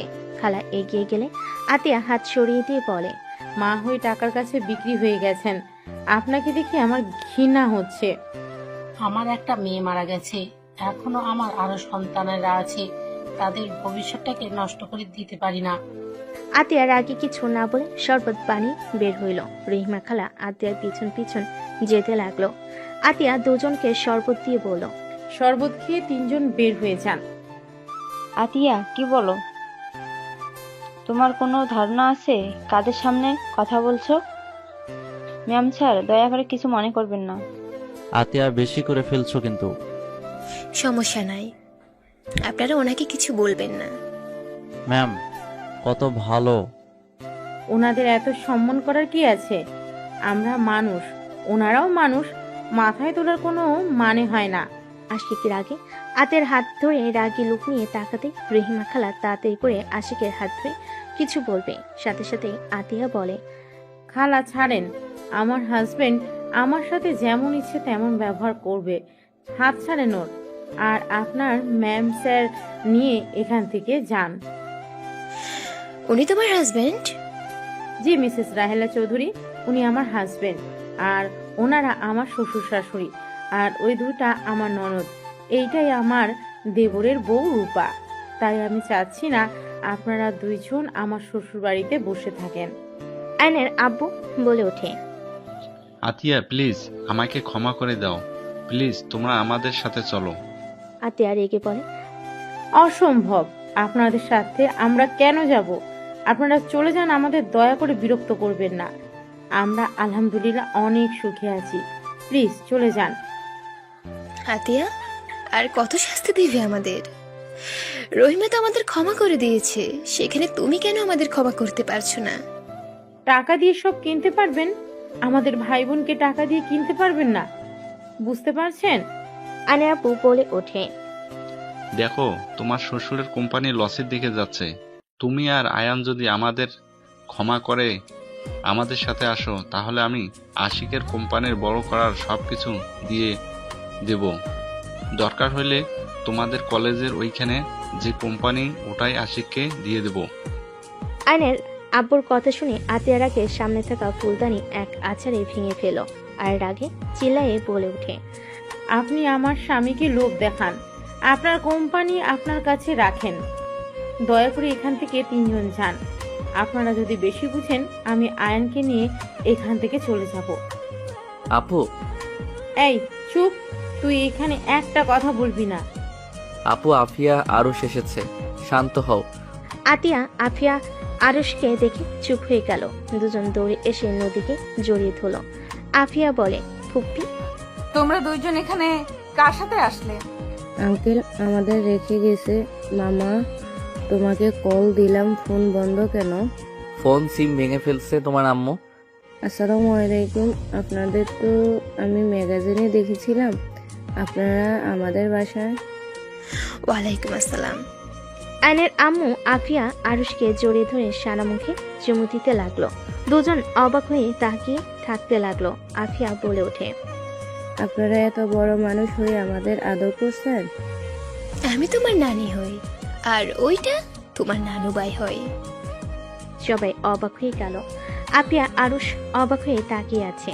আফিয়া বলে ওঠে, কি বলেন? আমাদের তো নানা নানি নাই, আম্মু আর মামা আছে। আমার কথা বিশ্বাস না হলে তোমার মামা আর আম্মুকে জিজ্ঞেস করো।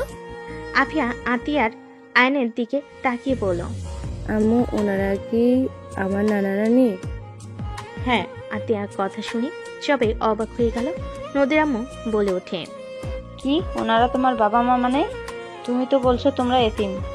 আমাদের থেকে নিজের পরিচয় কেন লুকিয়েছো? এত বড় বাড়ির ছেলে মেয়ে হয়ে ওই বস্তিতে কি করছিলে? এইসব মানে কি? আমাদের এভাবে ধোকা কেন দিয়েছো? আশিক, তুমি আমাকে ভুল বুঝছো। আমি তোমাদের ধোকা দিতে চাই নাই। আমি ওনাদের পরিচয়ে বাঁচতে চাই না। আমরা ভাই বোন ওনাদের পরিচয় নিয়ে থাকতে চাই না। দয়া করে তোমরা আমাকে ভুল বুঝো না। আমি ওনাদের ঘৃণা করি।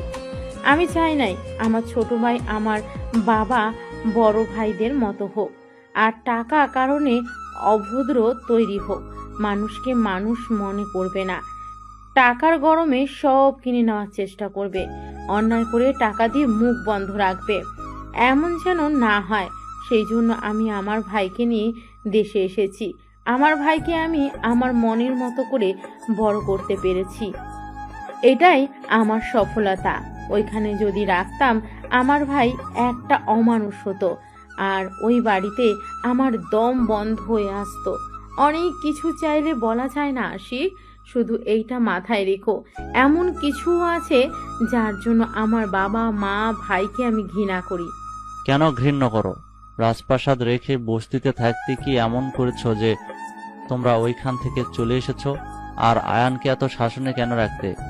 আয়ানকে সবসময় অভাবের ভেতরে রাখার কেন চেষ্টা করতে? কিন্তু তুমি তো আমাকে বলতে পারতে আমার ফ্যামিলিকে না বললে, বাট তুমি তো আমার সাথে কোনো কিছু শেয়ার করো না। এই তোমার ভালোবাসা, 7 বছর ধরে আমার সাথে আসো, কিন্তু একবারও বললেন না আমাকে। বের হয়ে যাও এখান থেকে, তুমি আমাদের সবাইকে ধোকা দিয়েছো। ধোকাবাজ মেয়েকে আমি আমার বউ হিসেবে দেখতে চাই না, এখনই বের হয়ে যাও। আশিক, চুপ, একদম আমার নাম ধরে ডাকবে না। ভাইয়া, তুমি কথা বলো না, তুমি নিজেও কাউকে কিছু জানাও নাই। তুমি ছোট হয়ে সবকিছু লুকিয়ে গেছো। আপনারা আপুর সংসার ভাঙতে ভালো লাগছে নাকি? আপনারা কেন আমাদের ভিতরে আসেন? আশিক বাবা, আমার মেয়েকে ভুল বোঝো না। চুপ করেন, আমাদের স্বামী স্ত্রীর মাঝে আপনি কথা বলবেন না। আমার সন্তানদের রেখে তোমাকে যেতে হবে। আশিক, চুপ করো। বৌমা কোথাও যাবে না। সবার সমস্যা থাকতে পারে, কোনো তো কারণ আছে, না হলে কেউ এত বড় জীবন যাপন রেখে সবার থেকে লুকিয়ে থাকে। আমি তো ওর স্বামী, কাউকে কিছু না বললে আমাকে তো বলতে পারতো নাকি? ওই আমাকে কিছু বলে নাই। আমি ওকে গরিব ভালো ভদ্র মেয়ে টিউটর হিসেবে বিয়ে করেছিলাম, আর ওই কিনা আমাদের মিথ্যা পরিচয় দিয়েছিল, মিথ্যা কথা বলে গেছে এতদিন। আতিয়া আশিকের পা জড়িয়ে ধরলে। আয়নের আব্বু কিছু বলতে যাবে, সাথে সাথে আয়নের আম্মু হাত ধরে থামিয়ে দিল।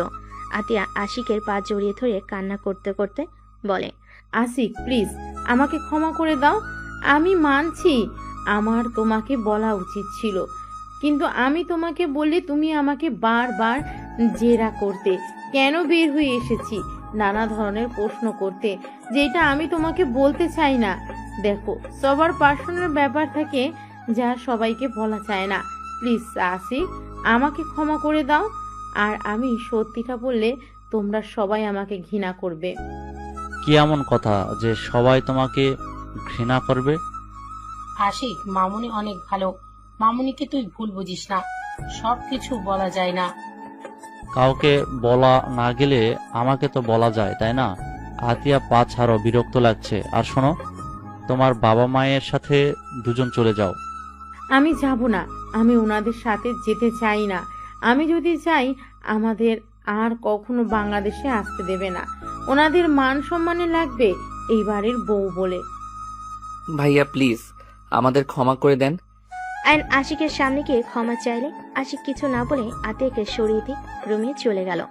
আতিয়া আশিকের পিছন পিছন যেতে লাগলো। আয়ন রেগে বলতে লাগলো, এখানে আসতে কে বলেছিল আপনাদের?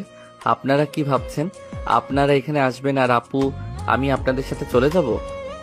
আয়ান, বিশ্বাস কর বাবা, আমরা বুঝতে পারিনি এমন কিছু হবে। আমরা তো তোর হারিয়ে যাওয়ার খবর শুনে গতকাল দেশে এসেছি। 1টার দিকে রহিমা আমাদের কল দিয়ে বলল, তাই আমরা এখানে এসেছি তোদের বুঝিয়ে নিয়ে যাওয়ার জন্য। আমরা বুঝতে পারিনি এমন কিছু হবে। ভালো করছেন ভাইয়া, যদি বের করে দেয় আপনাদের খবর আছে। আপনারা এখান থেকে দয়া করে চলে যান। আয়ন হাত জোর করে বলে আয়নের আম্মু কান্না করতে করতে চলে গেল।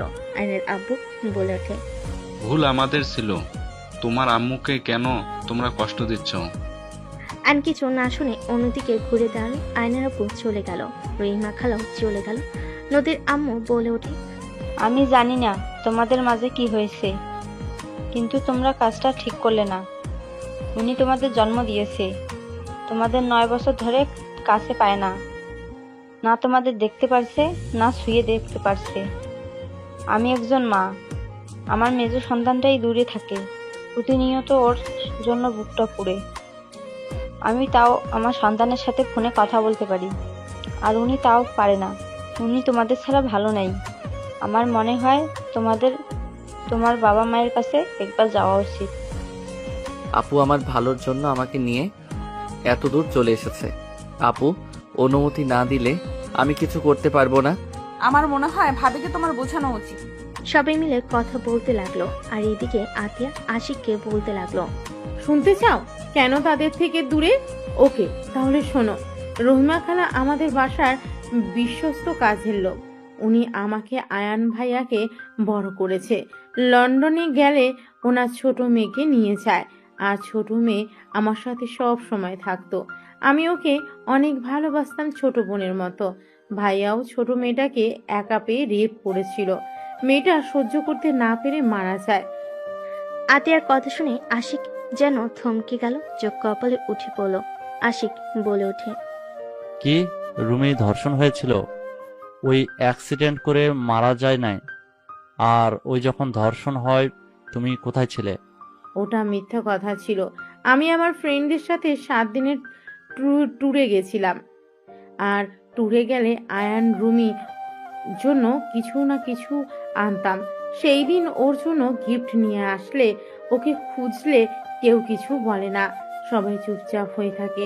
আয়ান ছোট মানুষ দৌড়ে এসে আমাকে জড়িয়ে ধরে বলে, আপু, রুমি আপুকে তো ভাইয়া আকাশে তাড়া করে দিয়েছে। কাউকে বলো না আমি তোমাকে আসতে বললাম, বললে ভাইয়াকে পুলিশ ধরে নিয়ে যাবে। কথাগুলো শুনে আমার হাত পা ঠান্ডা হয়ে যাচ্ছিল।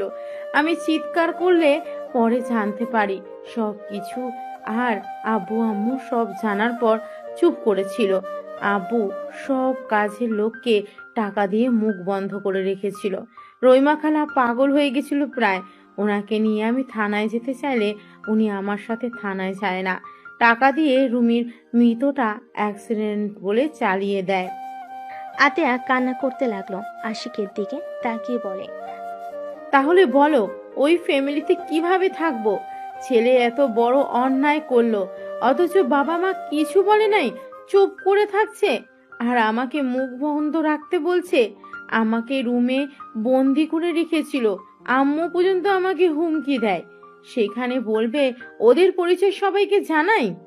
আজও কেউ জানে না যে রুমির মৃত্যু সত্যিটা। এইটা আমাকে তিলে তিলে কুড়ে খাচ্ছে। আমার নিজের ভাই হলে কি হবে? ওর শাস্তি পাওয়া উচিত ছিল। আর খালা আজ টাকার কাছে বিক্রি হয়ে গেছে। যা দেখতে পারছো সব আমার বাবার টাকায় করছে। তার বাকি সন্তানদের কথা ভেবে রুমির সাথে অন্যায় ভুলে গেছে। আমার সাথে শুধু থাকতো, তাতে আমি রুমিকে ভুলতে পারি নাই।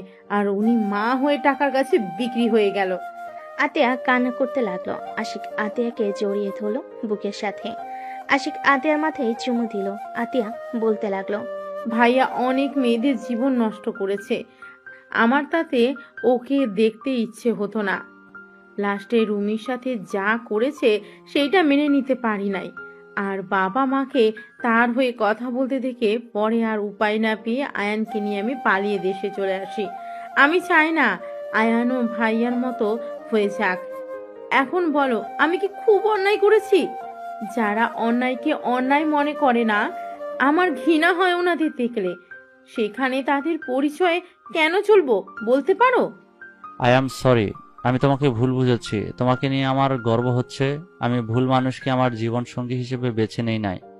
ওকে আর কাউকে এইসব বলার দরকার নাই। তুমি তোমার মতো থাকো। আতিয়া আশিককে জড়িয়ে ধরে কান্না করতে লাগলো। আশিক আতিয়াকে সান্ত্বনা দিতে লাগলো। আইন রুমে গিয়ে বসে থাকতে লাগলো। নদী আইনের পাশে এসে বসলো। আইন নদীর দিকে তাকিয়ে আবার নিচের দিকে তাকালো। নদী আইনকে বলল, আমার মনে হয় তোমার ফ্যামিলির সাথে তোমার থাকা উচিত। ওনার চোখের পানি মিথ্যা ছিল না। তোমাদের হারানো ব্যথা তার চোখের পানিগুলো স্পষ্ট দেখা যাচ্ছিল। সেই তোমাদের আম্মু, সেই কখনোই তোমাদের ক্ষতি চাইবে না। আমারও ইচ্ছে করে আম্মুর কাছে যেতে, কিন্তু আমি আপুকে কষ্ট দিতে পারবো না। ভাবিকে কাছে গিয়ে বোঝাও, দেখো বাবা মা কতদিন বাঁচবে। যদি তাদের সাথে শেষ পর্যন্ত না থাকতেই পারে, তাহলে সন্তান হয়ে জন্ম নিয়ে কি লাভ হইলো? ফ্যামিলির সাথে বাঁচতে শিখতে হয়। সবাই মিলেমিশে থাকার মাঝে আনন্দ আছে। দেখো না আমাদের ফ্যামিলি একসাথে থাকে, কত মজা হয়। এভাবে দূরে দূরে থাকলে কি কোনো মজা আছে বলো? আমি কি করব? আমার মাথায় কিছুই ঢুকছে না। মাথা ব্যথা করছে, ঘুমাবো। আইন উপর হয়ে শুয়ে পড়ল। নদী আয়নের দিকে কিছুক্ষণ তাকিয়ে থেকে ভাবতে লাগলো। তুমি আমাকে ছেড়ে চলে যাবে, ভাগ্যিস তোমার প্রতি ভালোবাসা প্রকাশ করি নাই, করলে আজ আরো বেশি কষ্ট পেতে হইতো। নদীর চোখের কোণায় পানি গড়িয়ে পড়তেই মুছে নিল। সন্ধ্যার দিকে ঘুম ভাঙলে চোখ খুলে দেখে নদী ওর পাশে আদর্শ হয়ে বসে আছে। আইন নদীর কোলে মাথা দিতেই নদী চমকে উঠল। আইন জড়িয়ে ধরে বলল, তুমি কি আমার উপরে ভাইয়ার মতো রাগ করছো? আমি রাগ করলে কি আর না করলে কি আয়ান, আমি তো আর তোমার কেউ না। নদী, তুমি আমার স্ত্রী। তুমি কি আমাকে ভালোবাসতে পারবে না? আমি কি তোমার ভালোবাসা পাওয়ার যোগ্য না? তুমি বড়লোক ঘরের ছেলে, আমাদের সাথে তোমার যায় না। তুমি বিয়ে করলে বড়লোক দেখে বিয়ে করবে। তুমি আমার গার্লফ্রেন্ড না নদী, তুমি আমার বিয়ে করা বউ। বউ গার্লফ্রেন্ডের মধ্যে অনেক পার্থক্য। আমি তোমাকে খুব তাড়াতাড়ি ডিভোর্স দিয়ে দিব। ও সরি, তুমি তো অন্য কাউকে ভালোবাসো, আমাকে ডিভোর্স দিয়ে তার কাছে চলে যাবে নাকি? তোমাকে যখন ওই লোকটা বিয়ে করলো না, তখন তুমি তোমার বয়ফ্রেন্ডকে বিয়ে করতে পারো নাই? কোথায় ছিল তোমার বয়ফ্রেন্ড? দেখো, আমি তোমাকে ছাড়তে পারবো না। মানুষ জীবনে বিয়ে একবার করে, বারবার করার কোনো ইচ্ছে নাই। আমি তোমাকে ভালোবাসি, আমি আর কাউকে বউ হিসেবে মেনে নিতে পারবো না। তুমি আমাকে ভালোবাসো না, এটা আবেগের বশে বলছো। তোমার বাবা মা যদি বলে মেয়ে বড় বেশি, ছেলের বউ হিসেবে মানলাম না, তখন তুমি নিজেই আমার হাত ছেড়ে দিবে। আর এখন আমাকে ভালো লাগছে, ভবিষ্যতে আমাকে তোমার ভালো লাগবে না। নদীর কথা শুনে আয়নের রাগ উঠল। আয়ন কোনো কিছু না বলে উঠে পড়ল। আয়ন ওয়াশরুমে চলে গেল। আয়ন মুখে পানি দিয়ে আয়নের দিকে তাকিয়ে থাকতে আয়ন ভাবতে লাগলো, আমাকে ডিভোর্স দিবা তাই না? আগে তোমাকে বাচ্চার আম্মু বানাই, তারপর দেখবো আমাদের ছেড়ে কিভাবে যাও। আর এই ফালতু কথা বলা বের করবো। আয়ন দুষ্ট হাসি দিয়ে ফ্রেশ হয়ে বের হইল। নদীর দিকে তাকাতে নদী উঠে চলে গেল। আয়ন নদীর পিছন পিছন যেতে লাগলো। আয়নের পকেটে বাদাম থাকাতে আয়ন একটা বাদাম নিয়ে সোজা নদীর কোমরের দিকে ছুঁড়ে মারল। নদীর ভুল কুচকে পিছনে তাকালে আয়ন শীষ বাজাতে বাজাতে অন্যদিকে তাকিয়ে নিচে নেমে যেতে লাগলো। নদী বলে উঠল, ফাজিল কোথাকার, বেয়াদব ছেলে একটা। নদীর কথা শুনে সবাই নদীর দিকে তাকালো। আয়ন নদীর দিকে তাকিয়ে বলে, এক্সকিউজ মি, আমাকে কিছু বলছেন? থাপ্পড় মেরে দাঁত ফেলে দিব। আন্টি, এটা কি ধরনের বেয়াদব বলেন তো? স্বামীর দাঁত ফেলে দিলে সবাই ওনাকে বলবে না? দাঁত ছাড়া স্বামী, মান সম্মান কার যাবে বলেন তো? আয়নের কথা শুনে আতিয়া বাদে সবাই হেসে দিল। নদী রেগে বলে উঠল, জাস্ট শাট আপ আয়ান। ঢং। আয়ন কথাটা বলে নিচে নামলো। নদী নিচে নেমে সোফায় বসলে আতিয়া বলে ওঠে, নদী, মন থেকে একটা কথা বলবে? কি কথা ভাবি? তুমি কি সত্যি আয়নের সাথে থাকতে চাও না? দেখো, মন থেকে বলো, যদি না থাকতে চাও তাহলে আমাদের বলো। আতিয়ার কথা শুনে নদী চুপ করে থাকলো। আয়ন বলে ওঠে, আপু, ওনার কথা রাখো। আমি ওনাকে ডিভোর্স দিব না। উনি আমাকে মেনে নিক বা না নিক, উনি আমার স্ত্রী নামে থাকবে। আমি বেঁচে থাকতে ওনাকে অন্য কারো হতে দিব না। Just shut up. কেউ থাকতে না চাইলে তাকে জোর করে রাখা যায় না আয়ান। যে চলে যেতে চায় তাকে চলে যেতে দিতে হয়, না হলে সেই তীরে তীরে কষ্ট পেতে পেতে মারা যাবে। আপু, আমি ওনাকে ছাড়া কাউকে আমার লাইফে চাই না। উনি আমার স্ত্রী, উনি থাকবে সারা জীবন। বলো। আয়নের কথা শুনে নদী অবাক হয়ে তাকালো। তুলি বলে উঠল, আয়ান তোমাকে সবার সামনে চাচ্ছে, আর তুমি এত ভাব কেন নাও আপু? এসব আবেগ, আবেগ চলে গেলে তখন আর আমাকে ভালো লাগবে না। বারবার এক কথা কেন বলো? আমি একবারও বলছি এইটা আমার আবেগ, তুমি আমার স্ত্রী, তাই আমি তোমাকে ভালোবাসতে শুরু করছি। বলতে ভালোবাসি। দেখো, আমি তোমাকে চেয়েছি মানে তোমার আমার হয়ে থাকতে হবে। তোমার বয়ফ্রেন্ড যেই থাকুক আমি তার হতে দিব না। আয়ান, সব কিছুতে জেদ মানায় না। ওই না থাকলে জোর করে কিভাবে রাখবি? ওই আস্তে আস্তে ঠিক আমাকে ভালোবাসবে, এইটা আমার বিশ্বাস। চুপ কর নদী, তুমি ভেবে দেখো। যদি দেখো না থাকা সম্ভব না, তাহলে ডিভোর্স লেটার দিয়ে দিও। আমার ভাবার কিছু নাই, আমি ওর সাথে থাকতে পারবো না। নদীর কথা শুনে আয়নের রাগ হতে লাগলো। আয়ান বলতে লাগলো, মন থেকে বলছো নাকি? তুমি বুকে হাত দিয়ে আমার চোখের দিকে তাকিয়ে যদি এই কথা বলতে পারো, যাও, আমি তোমাকে নিজে ছেড়ে দিব। তোমাকে আমি কখনোই ডিস্টার্ব করব না। আয়ন নদীর সামনে গিয়ে হাঁটুকে বসে পড়ল। তাকাও আমার দিকে। এইসব ফালতু ডায়লগ দিবে না তো। আমি যেটা বলছি ওইটা করো। ওইসব করা লাগবে না আমার। আমি ভালোবাসি না, এটাই আসল কথা। এত নাটক আমি করতে পারবো না। নাটক লাস্টবার করো। আমার দিকে তাকিয়ে কথাগুলো বললে আমি আর তোমার সাথে থাকবো না। আয়ন জোরাজোরি করতে লাগলো। এক পর্যায়ে আয়নের উপরে বিরক্ত হয়ে নদী চিল্লাইয়ে বলে উঠল, আমি তোমাকে ভালোবাসি না। এক কথা কতবার বলবো? হ্যাঁ, তোমার দিকে তাকিয়ে বলছি, কান খুলে শুনে নাও। আমি তোমাকে ভালোবাসি না মানে ভালোবাসি না। তোমার সাথে সংসার করা আমার পক্ষে সম্ভব না। দয়া করে আমাকে মুক্তি দাও প্লিজ। আমার লাইফ থেকে চলে যাও তুমি। নদী কথাগুলো শেষ করতেই আয়ন কিছু না বলে উঠে পড়ল। আয়ন মুখে হাসি রেখা টেনে বলে, ঠিক আছে, মুক্তি দিয়ে দিব। বুঝেছি, আমার সব ধারণা ভুল ছিল। আসলে তুমি আমাকে ভালোবাসো না। আয়নের চোখের কোণে পানি আসতে লাগলো। আয়ন চোখ মুছতে লাগলো। তুলি কিছু বলতে গেলে আয়ন বলে, চুপ করো, আর কাউকে ওনাকে বোঝানোর দরকার নাই। আপু ঠিক বলছো, জোর করে রাখা উচিত না। আসলে উনি আমাকে ভালোবাসে না, অন্য কাউকে ভালোবাসে। আতিয়া কিছু বলতে যাবে আইন রেখে নদীর দিকে তাকিয়ে বলল, 1 তালাক, 2 তালাক। আয়ান কি করছিস? আয়ান এমনটা করো না। আপু, দয়া করে কেউ আমাকে বাধা দিবেন না। 3 তালাক, যান। আপনি আজ থেকে মুক্ত। সঠিক সময় ডিভোর্স লেটার পেয়ে যাবেন। আইন চোখের পানি মুছতে লাগলো। নদীর আম্মু থ হয়ে সোফায় বসে পড়ল। নদীর কানে তালাক শব্দটা ভাসতে লাগলো। নদীর শরীরের শক্তি যেন এক নিমিষেই হারিয়ে গেছে। নদী পাথরের মতো বসে থেকে আইনের দিকে তাকিয়ে থাকতে লাগলো। আইন চোখ মুছতে মুছতে বলে, আপু, আমি এখানে থাকতে পারবো না। আমি আম্মু আব্বুর সাথে একদিন থাকতে চাই। তারপর আমার মন যেদিকে যাবে আমি সেদিকে চলে যাব। কোথায় যাবি? জানি না, এখানে আমি আর থাকতে পারবো না। ওনাকে দেখলে আমার কষ্ট হবে। ওকে, তুই যা আম্মু আবুর কাছে, আমি ঠিকানা বলে দিচ্ছি। আপু, একটা কথা বলবো? দেখো, ভাইয়া ভুল করছে। আম্মুর তো কোনো দোষ নাই। সময় হইলে তুমিও চলে এসো আপু, দেখা করতে। উনি আমাদের জন্ম দিয়েছে। যত রাগ দেখাও না কেন আপু, তুমিও আম্মুকে অনেক মিস করো। যদি কখনো মনে হয় চলে এসো। আর আঙ্কেল আন্টি, ভাইয়া, তুলি ভাবি, আমাকে ক্ষমা করে দিয়েন আমি আপনাদের সাথে অন্যায় করে থাকলে। আরুষ, আফিয়া মামা, তোমাদের অনেক ভালোবাসি। সাবধানে থেকো, মামাকে ভুলে যাও না।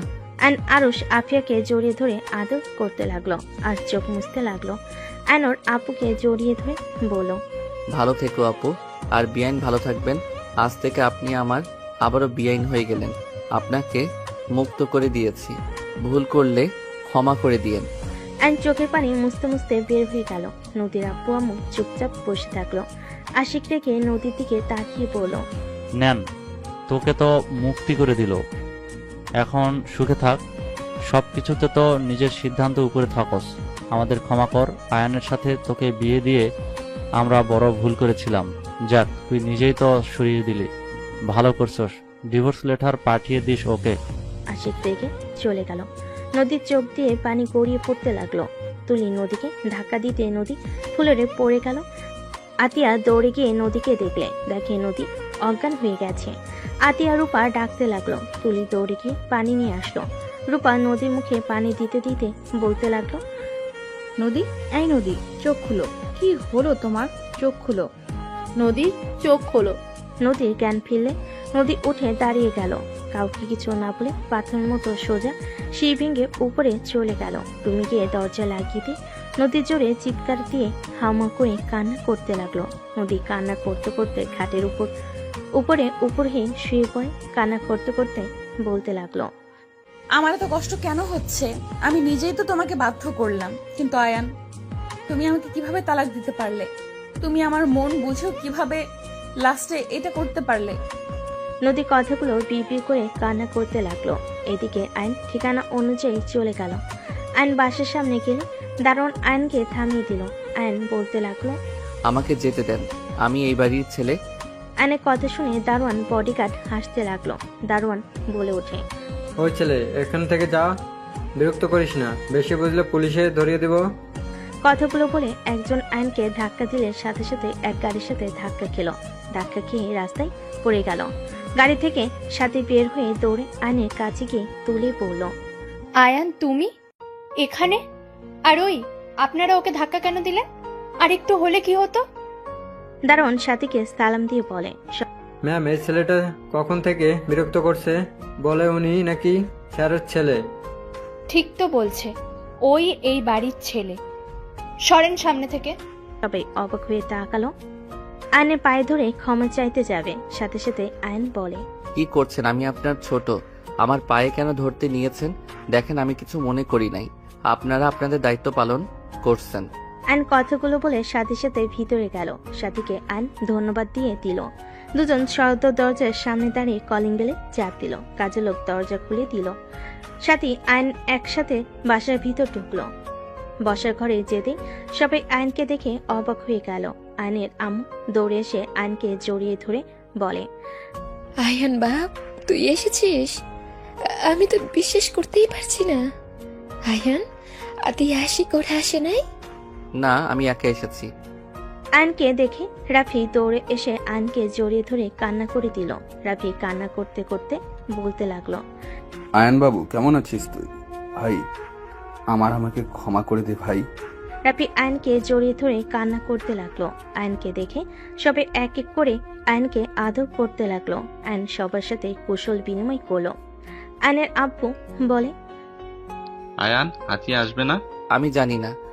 আচ্ছা আয়ান, চল রুমে গিয়ে ফ্রেশ হয়ে নে বাবা। আয়নের আম্মু আয়নকে নিয়ে রুমে চলে গেল। 5 বছর পর আম্মু আপুরা আসবে না? সবাই আসবে, তোর বিয়ে আর তোর বোন আসবে না, তা কি হয় নাকি? আপু তো আমার সাথে কথা বলছে না। আসবে, চিন্তা করিস না তো, ওই যে এসে গেছে। আয়ন সদর দরজার দিকে তাকালে আরুষ আফিয়া দৌড়ে এসে আয়নকে জড়িয়ে ধরলো। আয়ন ওদের আদর করতে লাগলো। আতিয়ার দিকে তাকাতেই নদীকে দেখতে পেয়ে আয়নের বুকটা কেঁপে উঠল। আয়নের আব্বু আম্মু ভাবি সবাই নদীর ফ্যামিলির সাথে কথা বলতে লাগলো। আয়ন আতিয়ার কাছে এগিয়ে গেলে আতিয়া কিছু না বলে হাঁটা দিল। আয়ন বলে ওঠে, আপু আমি কি করছি? কেন আমার সাথে এমন করছো? 3 বছর ধরে আমার সাথে ঠিকভাবে কথা বলছো না। ওই আপু কি হয়েছে তোমার? দয়া করে আমার কানের কাছে ভ্যান ভ্যান করবেন না। আপনার বিয়ে, তাই সবাই মিলে খেতে এসেছি, আপনার ভ্যান ভ্যান শুনতে আসি নাই। আতিয়া কথাটা বলে চলে গেল। আর নদীর আব্বু আম্মু তুলি আশিকের সাথে কুশল বিনিময় করলো। নদীর দিকে তাকাতেই নদী মিষ্টি করে হেসে বলে, অভিনন্দন বিআই। ধন্যবাদ। কেমন আছেন? জি আলহামদুলিল্লাহ, অনেক ভালো। ভিতরে আসেন। আয়ন সবাইকে ভিতরে আসতে বলল। আয়নের আম্মু বলে, আয়ান মামুনিদেরকে রুমে নিয়ে যা। ঠিক আছে আম্মু। আয়ন নদী তুলির লাগেজ নিয়ে হাঁটতে লাগলো। দুজন আয়নের পিছন পিছন যেতে লাগলো। তুলি বলে ওঠে, আয়ান, তোমাদের বাসাটা তো বিশাল বড়, এত বড় বাসায় থাকতে ভয় লাগে না? একটু তো ভয় লাগতো, এখন বিয়ে করতে যাচ্ছি, বউ পাশে থাকলে ভয় আসার প্রশ্ন ওঠে না। ও আচ্ছা। নদী তুলি আয়নের পিছন পিছন যেতে লাগলো। আয়ন ওদের রুম দেখিয়ে দিয়ে রুম থেকে বের হয়ে গেল। আয়নের বুকের ভিতর ঝড় উঠতে লাগলো। আয়ন নিজেকে সামলিয়ে নিয়ে ওর কাজিনদের সাথে আড্ডা দিতে চলে গেল। সন্ধ্যের দিকে আয়ন রুমে একা বসে আছে, এক দৃষ্টিতে ফ্লোরের দিকে তাকিয়ে আছে। আয়নের আম্মু ডাক দিলে আয়ন ভাবনার জগৎ থেকে বের হয়ে নিচে চলে গেল। আতিয়া না তাকিয়ে অন্যদিকে তাকালো। আয়ন ওর আম্মুর দিকে তাকিয়ে বলল, কিছু বলবে? সারাদিন রুমে কি করিস? হ্যাঁ, এতগুলা বেআইন বিআই থাকতে সবাইকে নিয়ে একটু ঘুরে আসতে পারিস না? ওই খচ্চর চারটা তোদের কাজ কি ছিল? আয়নের কথা শুনে ওর এক কাজিন বলে, ভাইয়া আমার দোষ নাই, ওনারা তোমার কথা বলে, সবাই একসাথে যাবে। আম্মু আমি একটু সাথীদের বাসায় যাব। বাবা, আয়ান বউকে কি চোখে হারাচ্ছ নাকি? তুলির কথা শুনে নদী আতিয়া বাদে সবাই হাসতে লাগলো। আয়ন মুখে হাসি রেখা টেনে বলে, ওকে যাও যাও, আগামীকাল তো গায়ে হলুদ, তারপর বিয়ে, এখনো তাকে পেতে হইলে 2 দিন অপেক্ষা করতে হবে। রাফি আয়নের দিকে তাকিয়ে বলে, আয়ান তুই ঠিক আছিস? কোনো কিছু নিয়ে চিন্তায় আছিস নাকি? দেখ, তোর যদি ওই বিয়েতে মত না থাকে সোজা বলে দে, আমি ওদের বুঝিয়ে নিব। তোর উপরে প্রেশার দিতে চাই না। রাফির কথা শুনে আতিয়া বলে ওঠে, আপনি আবার অন্যের কথাও ভাবেন? রাফি আতিয়ার কথা শুনে চুপ হয়ে গেল। আর কিছু না বলে আরুষ আপিয়ার সাথে খেলা করতে লাগলো। আইন কিছু না বলে যেই ঘুরতে যাবে, পিছনে সাথে সাথে রাকিবকে দেখে আইন খুশিতে জড়িয়ে ধরল। দোস্ত তুই এসেছিস? তোর বিয়ে আমি আসবো না তা তো হয় না, তোর শালিকার সাথে প্রেম তো করা লাগবে নাকি? শালা? তুই শালা হবি, আমি না। ওকে যেই হোক চল আমার সাথে, আমার ভালো লাগছে না। কোথায় যাব? যেখানে যাওয়ার কথা। আরে এটাই তো ম্যাম। রাকিব আইনকে ছেড়ে দিয়ে নদীর সামনে গিয়ে বলে, আসসালামু আলাইকুম ম্যাম, কেমন আছেন? ওয়ালাইকুম সালাম, ভালো, তুমি কেমন আছো? আলহামদুলিল্লাহ ম্যাম, আপনার সাথে তো আয়নের তেমন একটা কথাই হতো না, সেখানে আর কাউকে দাওয়াত না দিয়ে আপনাকে দিয়েছে। রাকিব ওইটাই আমার বোন। আশিকের কথা শুনে রাকিব ভ্যাবাচেকা খেয়ে গেল। রাকিব মুখ ফসকে বলে ওঠে, শালা তুই তাহলে ম্যামের প্রেমে হাবুডুবু খাচ্ছিলি? রাকিবের কথা শুনে সবাই অবাক হয়ে গেল। আইন রাকিবের মুখ চেপে ধরে নিয়ে যেতে লাগলো। আইনকে গাড়িতে তুলে আইন ড্রাইভিং করতে লাগলো। আইন সোজা সাথীদের পাশে চলে গেল। আইনকে দেখে সবাই অবাক হয়ে তাকিয়ে আছে। আইনের ভাবি বলে ওঠে, আয়ান তুমি এখানে, ভিতরে আসো। ভাবি সাথী কোথায়? আইনের কথা শুনে সবাই মিটিমিটি হাসতে লাগলো। আইনের ভাবি মিটিমিটি এসে আইনকে দেখে রুম দেখিয়ে দিল রুম। আয়ন রাকিবকে নিয়ে সোজা সাথী রুমের দিকে নক করতে লাগলো। কে? আমি আয়ান। আসো। আয়ন রাকিবকে বাহিরে রেখে ভিতরে ঢুকলো। সাথী আয়নকে দেখে বলল, তুমি এখানে কেন? আমার লাইফটা নষ্ট করতে নিয়েছো? আবার দেখতে আসলে নাকি যে কেমন দেখা যাচ্ছে বিয়ের পর কেমন অবস্থা করব? সাথী বাজে কথা বলো না। রাকিব, ভিতরে আয়। রাকিব ভিতরে আসে। সাথী রেগে বলে, তুমি এখানে কি করছো? বের হও। এই চুপ করো, শুনো। আমি রাকিবকে বলেছিলাম তোমাকে পটাতে। হ্যাঁ মানছি আমি ওকে লোভ দেখিয়েছিলাম, কিন্তু রাকিব তো তোমাকে সত্যি করে ভালোবাসে। ওই তোমাকে লোভের জন্য ভালোবাসে নাই। তুমি শুধু শুধু ওর উপরে রেগে আছো। শুনো, রাগ, জিদ, অভিমান করে ভুল সিদ্ধান্ত নিও না, যা সারা জীবন পস্তাতে হবে। আমার কাছে আইডিয়া আছে, শোনো। আমার কিছু শুনতে হবে না, বের হও দুজন। আমার কারোর সাথে কথা বলার কোনো ইচ্ছে নেই। রাকিব সাথীর পায়ের কাছে বসে পা জড়িয়ে ধরে বলে, সাথী, আমি তোমাকে অনেক ভালোবাসি। আমি তোমাকে ছেড়ে থাকতে পারবো না। আমি তোমাকে নিয়ে পালিয়ে যেতে চাই। সাথী, আমার চাকরি হয়েছে। আমি জানি আমি তোমাকে তোমার আব্বুর দামি দামি কিছু দিতে পারবো না, তবে আমি তোমাকে কখনোই কষ্ট পেতে দিব না। আমি তোমাকে সুখে রাখার চেষ্টা করব। প্লিজ তুমি আমাকে ক্ষমা করে দাও। রাকিব কান্না করতে নিলে সাথী নিজের রাগ অভিমান ভুলে রাকিবকে জড়িয়ে ধরে কান্না করতে করতে বলে, আমার কিচ্ছু চাই না, আমি শুধু তোমাকে চাই রাকিব। চলো এখন পালিয়ে যাই আমরা। এই না, এখন না, আমার আইডিয়া শোনো। অ্যান্ড দুজনকে প্ল্যান খুলে বলো।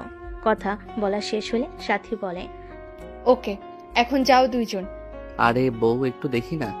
শালা, কাকে বউ বলোস? অথুক্কু, বন্ধুর বউ মানে তো আমারও বউ, আর আমার বউ মানে তো তোর ম্যাম।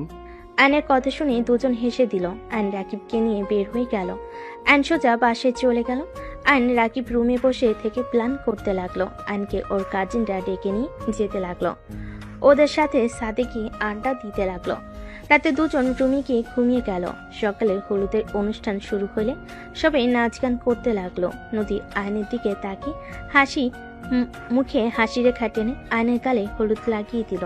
আয়ন নদীর হাত ধরে নদীর চোখের পানি গড়িয়ে পড়ল। আয়ন টান দিয়ে ঘুরিয়ে হলুদ লাগিয়ে দিয়ে বলে, আরে বিয়াইন আমাকে দিবেন, শুধু নিজেও তো নেন।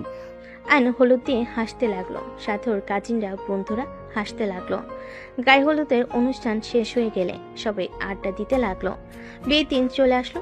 6টার দিকে বরপক্ষ হয়ে রওনা দিল। আয়ন রাকিব ওর বন্ধুরা সবাই বরের ড্রেস পরেছে। সবাই রুমাল দিয়ে মুখ ঢেকে রেখেছে। সাথীদের বাসার সামনে গেটে নামলে সবাই একসাথে ভিতরে গিয়ে বসে পড়ল। অ্যান্ড আস্তে আস্তে ওইখান থেকে সরে সোজা কাজের কাছে চলে গেল। কাজীকে টাকা দিয়ে রাকিবের আর সাথীর বিয়ে সবকিছু লিখে রাখতে বলল। ওখানে ঠিক করে অ্যান রাকিবকে টেক্সট দিয়ে ওখান থেকে চলে গেল। অ্যান সোজা ব্রিজের নিচে চলে গেল। অ্যান শেরানি খুলে ফেলে দিল আর আকাশের দিকে তাকিয়ে থেকে ভাবতে লাগলো, আল্লাহ, আমার প্রিয় মানুষটা কেন আমার হয়েও হলো না? সাথীর মতো কেন আমাকে ভালোবাসতে পারলো না?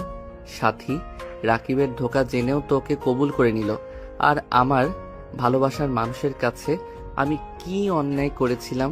কেন সে আমাকে বলল ওই আমাকে ভালোবাসে না? আমি কি সত্যি কারো ভালোবাসা পাওয়ার যোগ্য না? অ্যান চোখের পানি ফেলতে লাগলো। অ্যান সারাত ব্রিজের নিচে গিয়ে কাটিয়ে দিল। সকালে ভোরের আলো ফুটতে অ্যান ব্রিজের উপরে উঠে পড়ল। রিক্সা নিয়ে বাসে চলে গেল। রিক্সা ভাড়া দিয়ে অ্যান ভিতরে চলে গেল। অ্যান বাসের ভিতরে ঢুকতেই বসার ঘরে গেলে সবাই অ্যানের উপর রেগে কিছু বলবে। তার আগে নদী আয়নকে দেখে সিঁড়ি থেকে দৌড়ে নিচে দৌড়ে এসে আয়নকে শক্ত করে জড়িয়ে ধরে সারা মুখে চুমু দিতে দিতে বলতে লাগলো, আয়ান, সারাত কোথায় ছিলে জানো? কত ভয় পেয়ে গেছিলাম। আয়ান, আমি তোমাকে অনেক ভালোবাসি। আমি তোমাকে ছাড়া কাউকে ভালোবাসতে পারবো না। আমি তোমাকে আমার জীবন থেকে বেশি ভালোবাসি। আয়ান, তোমাকে আমার ভালোবাসতে হবে না। আয়ান, তুমি শুধু আমাকে তোমার আশেপাশে থাকতে দিও, আমার তাতেই হবে। তাও তুমি আমার থেকে দূরে যেও না। নদী কথাগুলো বলে হাউমাউ করে কান্না করতে লাগলো। সবাই হতভম্ব হয়ে তাকিয়ে আছে। আয়নের চোখের কোণায় পানি গড়িয়ে পড়তে লাগলো। নদী আয়নকে আষ্টে পিষ্টে জড়িয়ে ধরে বলতে লাগলো, আয়ান, আমি কাউকে ভালোবাসি না। আমি তোমাকে ভালোবাসি। আমার কোনো বয়ফ্রেন্ড নাই আয়ান। তুমি সেদিন আমার পুরো কথা না শুনে সোফায় গিয়ে শুয়ে পড়লে। আয়ান, আমি সেদিন তোমাকে ভালোবাসার কথা বলেছিলাম, তুমি আমাকে বুঝতে পারো নাই। আয়ান, আমি সবার মতো আমার ভালোবাসা আমি প্রকাশ করতে পারি না। তুমি তো আমাকে বুঝেও লাস্টে বুঝলে না আয়ান। আমি তোমাকে অন্য কারো হতে দেখতে পারবো না। নদী কান্না করতে করতে আয়নের পায়ের কাছে বসে পা জড়িয়ে ধরে কান্না করতে করতে বলতে লাগলো, আয়ান প্লিজ আমাকে ক্ষমা করে দাও, আমি তোমার কাছে ভিক্ষা চাচ্ছি। আমাকে তুমি আবারও নিজের কাছে টেনে নাও না, আমাকে লাস্ট বার সুযোগ দাও না আয়ান। আমি কথা দিচ্ছি তুমি আমাকে মেরে কেটে ফেলে দিলেও আমি তোমাকে ছেড়ে যাব না। প্লিজ আমাকে তুমি ক্ষমা করে দাও, ক্ষমা করে আমাকে একটা সুযোগ দাও না। নদী কান্নায় ভেঙে পড়লো। আতিয়া বলে ওঠে, আয়ান, নদী তোকে অনেক ভালোবাসে। 3 বছর ধরে তোকে আমি এইসব বলার চেষ্টা করছি, তুই আমার কথা না শুনে কল কেটে দিতি, নদীর কোনো কথা শুনতে চাইতি না। এইসব হচ্ছেটা কি? নদী তো আয়নের 1 বছরের বড়, ওর সাথে ওর ভালোবাসা কিভাবে হয়? ফাজলামি নিতেছিস? হ্যাঁ? আয়নের আম্মু আর কিছু বলবে তার আগে আয়ন নদীকে 2 হাত দিয়ে তুলে ধরে চোখের পানি মুছে দিয়ে বুকের সাথে জড়িয়ে ধরে বলে, কি করছো? আমার পায়ে কেন ধরছো? আমি তোমাকে ভালোবাসি আর সারা জীবন আমি তোমাকে ভালোবেসে যাব। তুমি আমার পাশে থাকো বা না থাকো, সেই দিন তুমি আমাকে ওইভাবে না বললে আজ একটা ভালো সম্পর্ক থাকতো। আয়ান, কি আবল বকছিস? নদী হাতিয়ার 1 বছরের ছোট হবে, ওই তোর বড় বোনের মতো। ওই আমার বোনের মতো না, ওই আমার স্ত্রীর মতো। আর আম্মু বারবার বড় বড় করবে না, ভালোবাসে আবার বড় ছোট কোনো ব্যাপার না, একে উপরের মনের মিল থাকাটা মেইন। বয়স তো পানির মতো বাড়তে থাকে। আর নদীকে যদি তোমাদের কারো বৌমা হিসেবে মেনে নিতে কষ্ট হয় তাহলে বলতে পারো, আমি নদীকে নিয়ে চলে যাব। তারপরও কারো কথা শুনে আমার ভালোবাসার মানুষের হাত ছাড়তে পারবো না। আয়নের কথা শুনে আয়নের আব্বু বলে, রাহেলা রাগ করো না, আমাদের সন্তানেরা যার সাথে থেকে সুখে থাকবে তার সাথে বিয়ে দেওয়াই ভালো। আয়নের বড় চাচু বলে ওঠে, যাক, ভালোই হলো। শফিক, শোনো, আমরা সবাই যখন আসি এই সুযোগে ওদের বিয়েটা দিয়ে দাও। কাজী নিয়ে আয়। আয়নের বড় চাচুর কথা শুনে আয়ন খুশি হইল। রাফি কাজীকে ফোন দিয়ে চলে আসতে বলল। কাজে আসলে আয়ন নদীর বিয়ে পড়িয়ে দিতে লাগলো। বিয়ে পড়ানো শেষ হলে রাকিব সাথে সাথে এসে বলল, ছি শালা বাবু, ছি, ম্যামকে বিয়ে করতে লজ্জা লাগে না? ছি বন্ধু কাজিন, ছি। এই ঢং বন্ধ করো। ছিছি করলে সাথীকে নিয়েও বাসর ঘরে চলে যাব। আমি রাজি। কুত্তা বিড়াল কি বলো? গলা টিপে মেরে ফেলবো। নদী আয়নের গলা ধরে সবাই হাসতে লাগলো। আয়ন নদীর হাত ধরে বলতে লাগলো, আরে আরে বউ, মজা করছি। সাথী রাকিবের বউ, বন্ধুর বউ, তার উপরে কাজিন, আবার বিআইন, একটু মজা করছি। সরি জান, ছাড়ো, ব্যথা লাগছে। যাই হোক, বলেন কেন? আয়ন উঠে নদীকে কোলে তুলে নিল। সবাই মিটিমিটি হাসতে লাগলো। নদী লজ্জায় আয়নের বুকে মুখ লুকিয়ে নিল। আয়ন নদীকে নিয়ে চলে গেল। রাকিব বলতে লাগলো, শালা বাবু, আরেকটা বিয়ে করলে আমাকে ভাগ দিস। তোর মনে হয় মার খাওয়ার ইচ্ছে জাগছে। সাথী মারতে যাবে। রাকিব কানে হাত দিয়ে উঠবোস করতে লাগলো। আর আয়ান নদীকে খাটের উপরে গেলে দুষ্টু হাসি দিয়ে এগিয়ে যেতে নিলে নদীর দুষ্টু নজরে তাকাতেই আয়ান ফিক করে হেসে বলল, আরে বাহ, বউকে পুরো পুচ্ছি লাগছে। তাই দেখাচ্ছি মজা। নদী কথাগুলো বলে আয়নের শার্ট ধুয়ে টান দিয়ে নিচে ফেলে দিয়ে ঝাঁপিয়ে পড়ল। আয়ন নদীকে নিয়ে সুখের সাগরে চলে গেল।